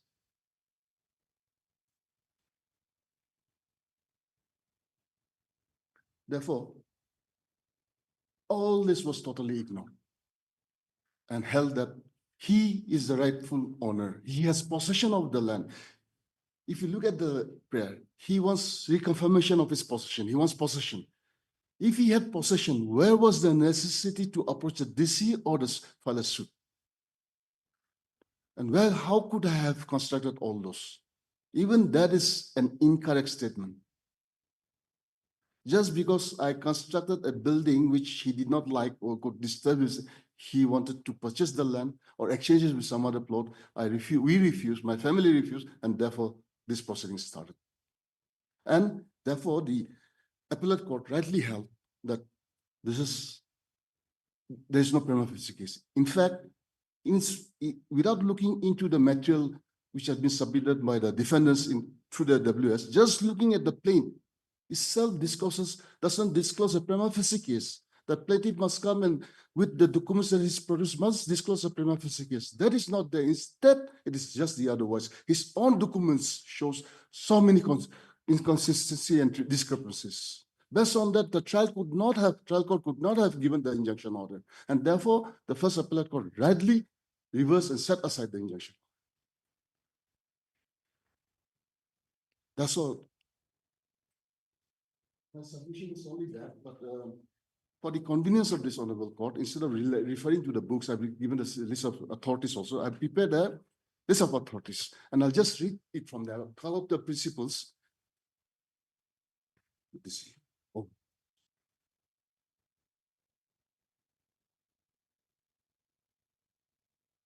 The first case is Kasimat Samtam. This is the same thing. Your Honor is well aware of this. In order to obtain an order of injunction, the party who seeks for it has to prove that he has a prima facie case to go for trial. That balance of convenience is also in favor, and he will suffer irreparable loss and injury if injunction is not granted. But when a party fails to prove prima facie case, caution of considering balance of convenience or irreparable loss and injury would not be material at all, and injunction cannot be granted in his favor. Here, there is no prima facie case. Number two, the Gujarat bottling case. The object of interlocutory injunction is to protect the plaintiff against injury by the violation of his right, for which he could not be adequately compensated in damages if disputes was resolved in his favor at a trial. The need for such protection, however, has to be weighed against the corresponding need of the defendant to be protected against injury resulting from his having been prevented from exercising his own legal right for which he cannot adequately compensate it. The court must weigh one need against the other and determine where the balance of convenience lies. My lord, here I purchased materials way back in 2016. All my material have gone to waste because of the restraining order first and the trial court injunction. And though it was vacated, immediately they came here and status quo order. And the price has been escalating. The photo is there, what I have done, and I cannot do anything now. All the materials gone to waste.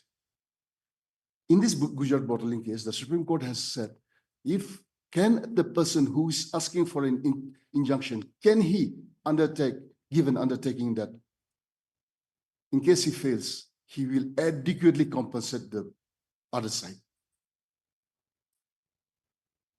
So balance of convenience lies in my, if I'm constructed the building, and if I don't succeed, I'm the one at loss. I lose everything. But here, even if I succeed, maybe the cost of constructing the building will be more than the cost of the land.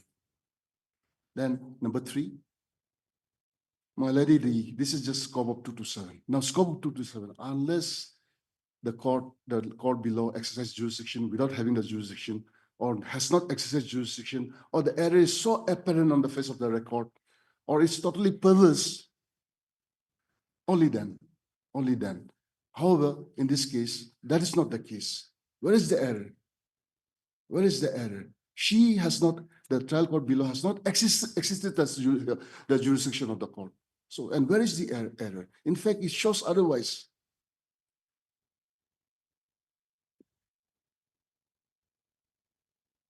You're coming to a close. Then number four, salinity, same thing, scope 227. And number five may not be relevant at this stage because revenue records alone cannot confer title.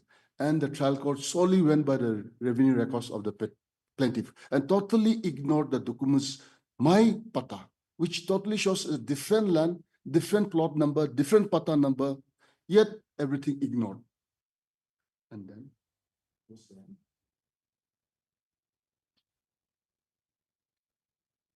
I also have been collecting rent because there was an Assam type building already. And his pata, show his pata and Gaitalu's pata. Yeah, I got it. Gaitalus, 45, 55, 55 and 58. Nah? My lady may kindly come once again to page 55.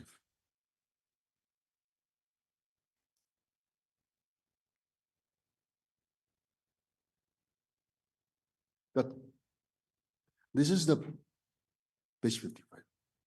Yes.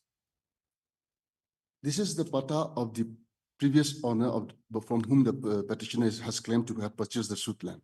What is the total measurement of land given here?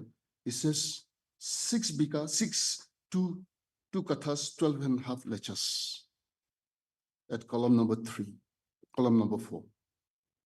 6 bighas, 2 kathas, 12.5 lechas. Now notice was only for 4 bighas something. And in his Jamabandi at page 58, pursuant to this purchase, he has, even if he had purchased the entire land, kindly see what is less. 6 bighas, 17.5 lechas. Even here there's discrepancies at page 58. Even here. So these documents, the documents based on which he came to court and has filed a suit, and based on which he wants an injunction. Totally in fact, it doesn't support his case. It only shows contradiction within his own claim. He says something here, papers, document shows something else. So in this scenario, in these circumstances, he cannot be given a temporary injunction at all. When I have my documents, papers, I have possession, and the state has filed WS, and state has clearly supported my case based on the revenue documents and has contradicted or contested the case of the plaintiff. Therefore, there's absolutely no error committed by the first appellate court.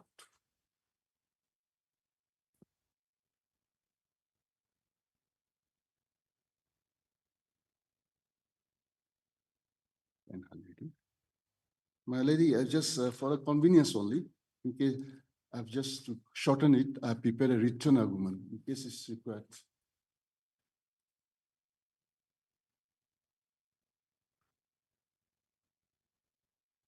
That's all. Merits. Yes, state Lucy. Okay. State. Come here.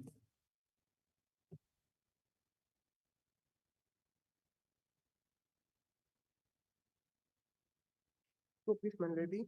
My lady, may kindly turn to page 90. This is our written statement. Page 90. Para 5.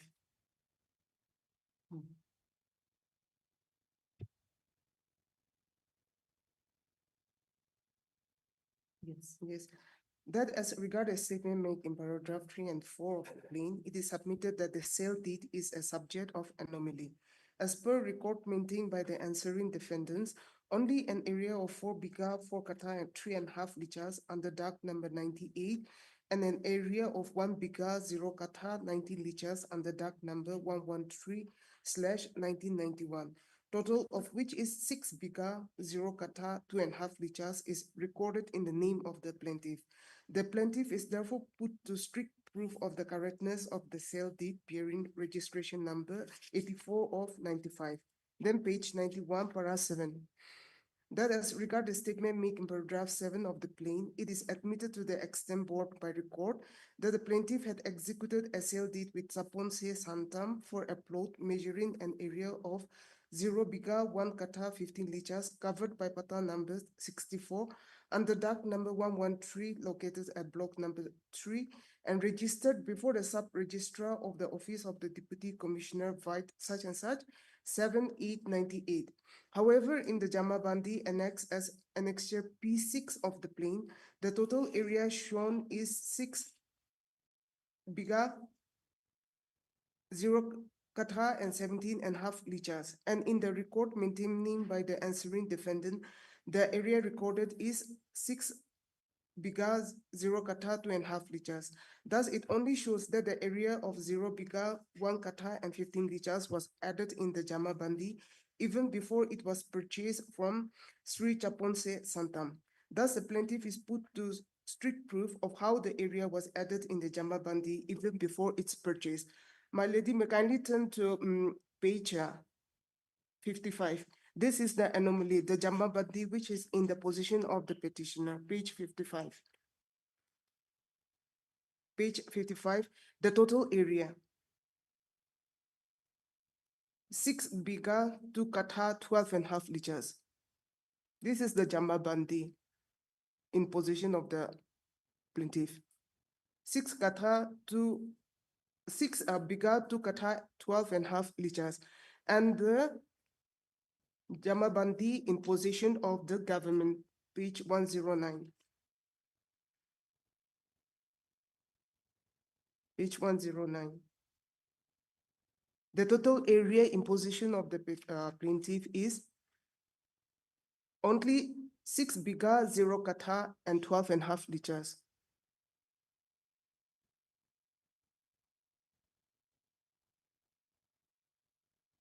How many points? 6 biga, 0 kata, 12 or 2.5 lichas. So there is an anomaly.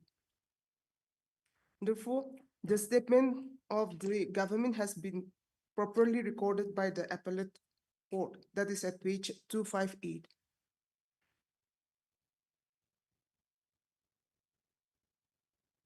page 258 of the judgment.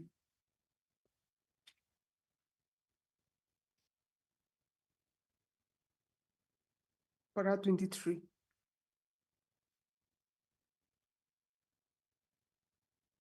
Two 58, para 23. Yes. The pro forma respondent number 2 and 3 state respondent have also entered appearance and contended that the sale deed dated 31/5/95 relied upon by the plaintiff respondent number 1 as basis for his claim is full of anomalies. As per records maintained by the state respondent, only an area of 4 biga 4 kata 3.5 lichas under DAC number 98 and another area of 1 biga 0 kata 19 lichas under DAC number 113/991. Only a total of 6 biga 0 kata 2.5 lichas is recorded in the name of the plaintiff respondent 1.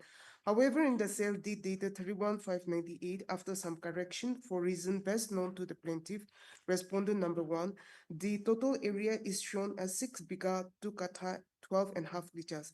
Further, in the Jamabandi in respect of the same land, which is annexed as Annexure P6 in Civil Suit 5 of 19, the total area is shown as 6 biga 0 kata 17.5 lichas. Learned government pleader also submits that any land document produced by a pata holder must tally with the revenue records of the government. However, the area difference in the sale deed dated 31/5/95, the Jamabandi under the custody of the plaintiff respondent number 1, and the records of the government is shown as under A. Sale deed 4 biga 4 kata 3.5 lichas under DAC number 98 and another area of 1 biga 3 kata 19 lichas under DAC number 113. Total 6 biga 2 kata 12.5 lichas. B. Jamabandi with plaintiff. 4 biga 4 kata 3.5 lichas under DAC number 98 and 1 biga 1 kata 14 lichas under DAC number 113/1991. Total 6 biga 0 kata 17.5 lichas. Record of pro forma stake respondent 4 biga 4 kata 3.5 lichas under DAC number 98 and another area of 1 biga 0 kata 19 lichas under DAC number 113/991. Total 6 biga 0 kata 2.5 lichas.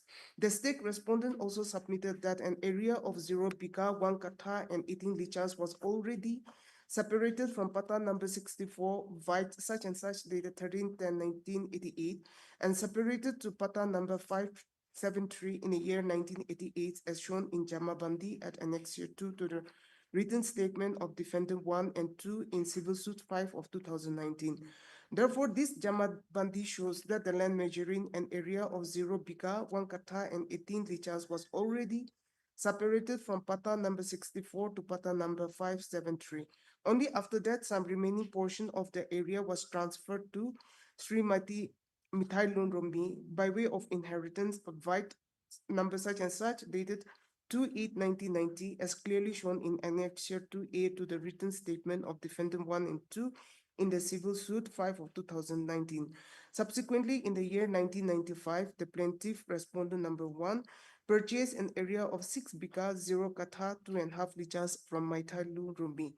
Learned government pleader therefore submits that the order dated 19/9/2018 passed by DC Dimapur categorically states that the plan of the appellant defendant number 3 was initially separated and carried forward from pata number 64.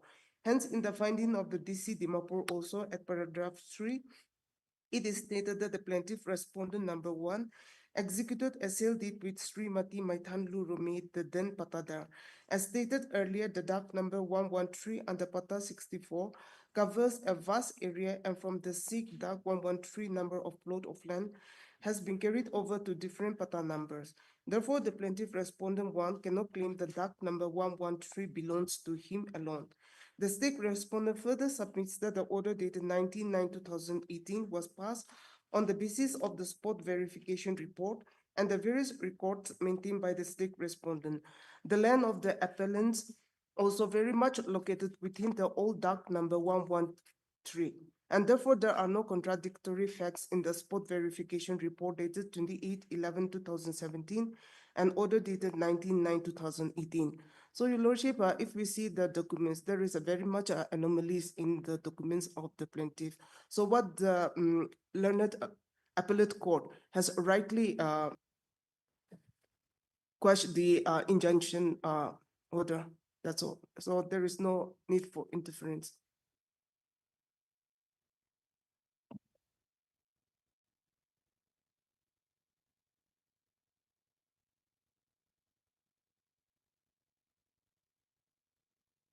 Don't make submission, repeat submission, don't make it.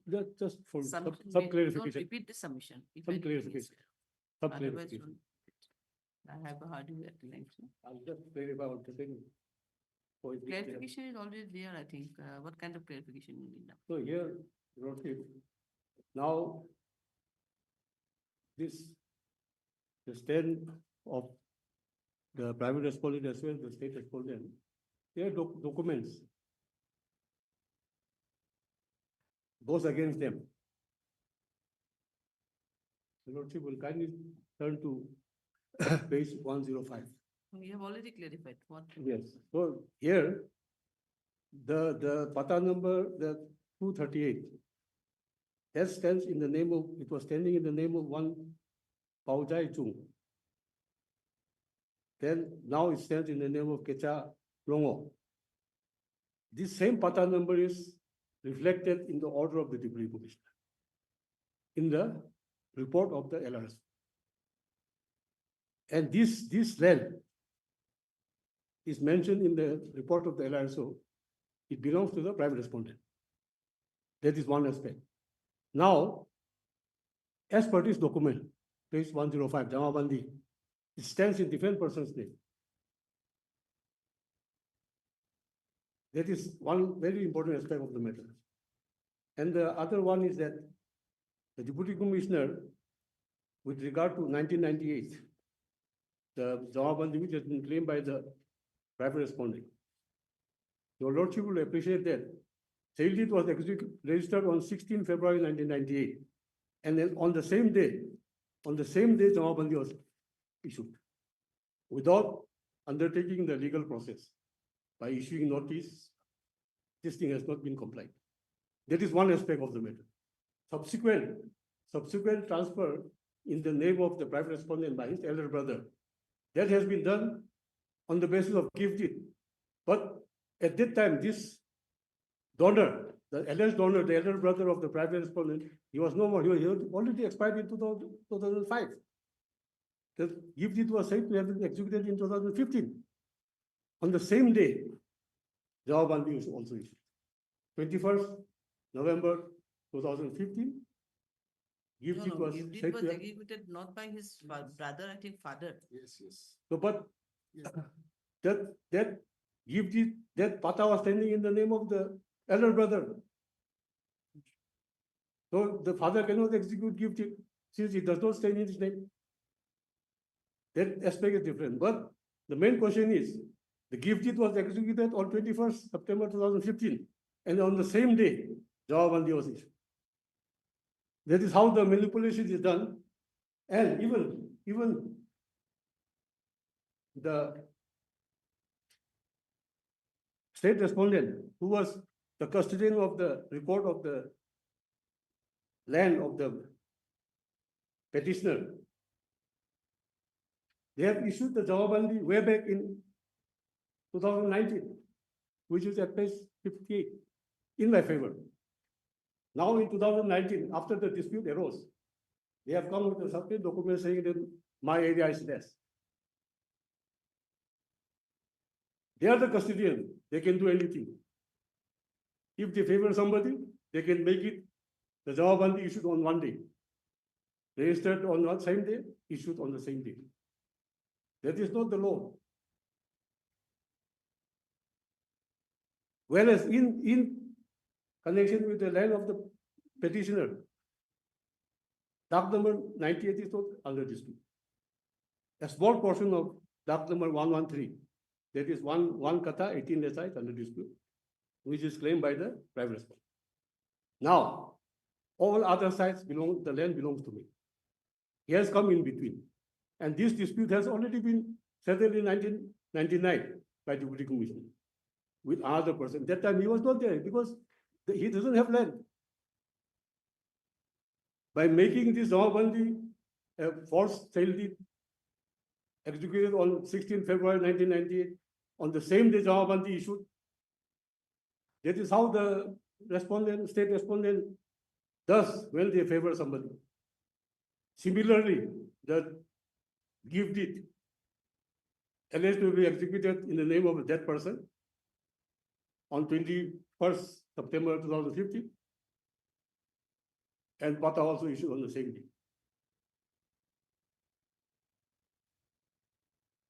And the Jamabandi which has been issued in my favor after due process, that has been disturbed.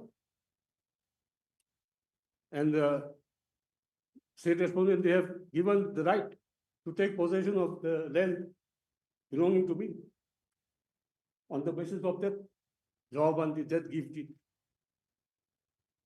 So there is a serious question to be decided, serious dispute. So trial court was right to held that yes, there's a dispute. I have already just to satisfy the trial court that I have a prima facie case. This was not the first case. There was a dispute in 1990 that has always been settled. They have come recently. And the only trump card they got is that because of the order of the deputy commissioner, they could come and do the illegal activity. That's why I was compelled to approach the civil court.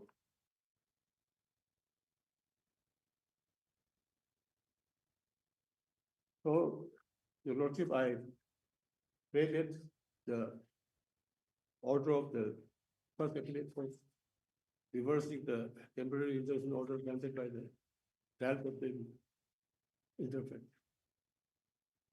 And the status quo, which has been likely to be maintained by the trial court, the status quo will be.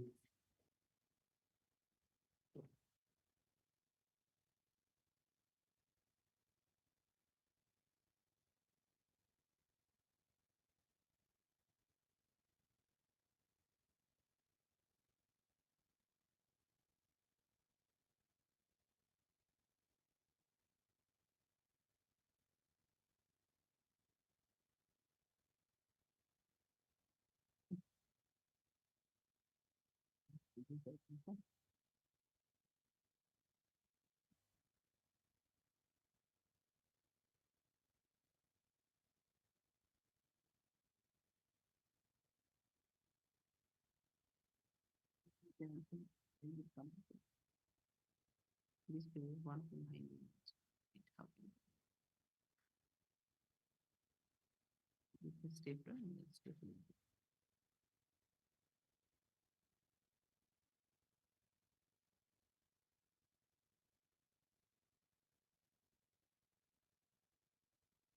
This- Okay, it will be under this record.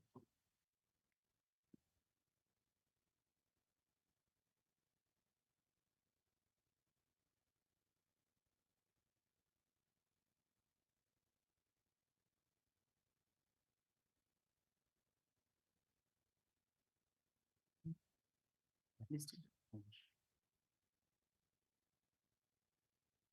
Okay, then we want Mr.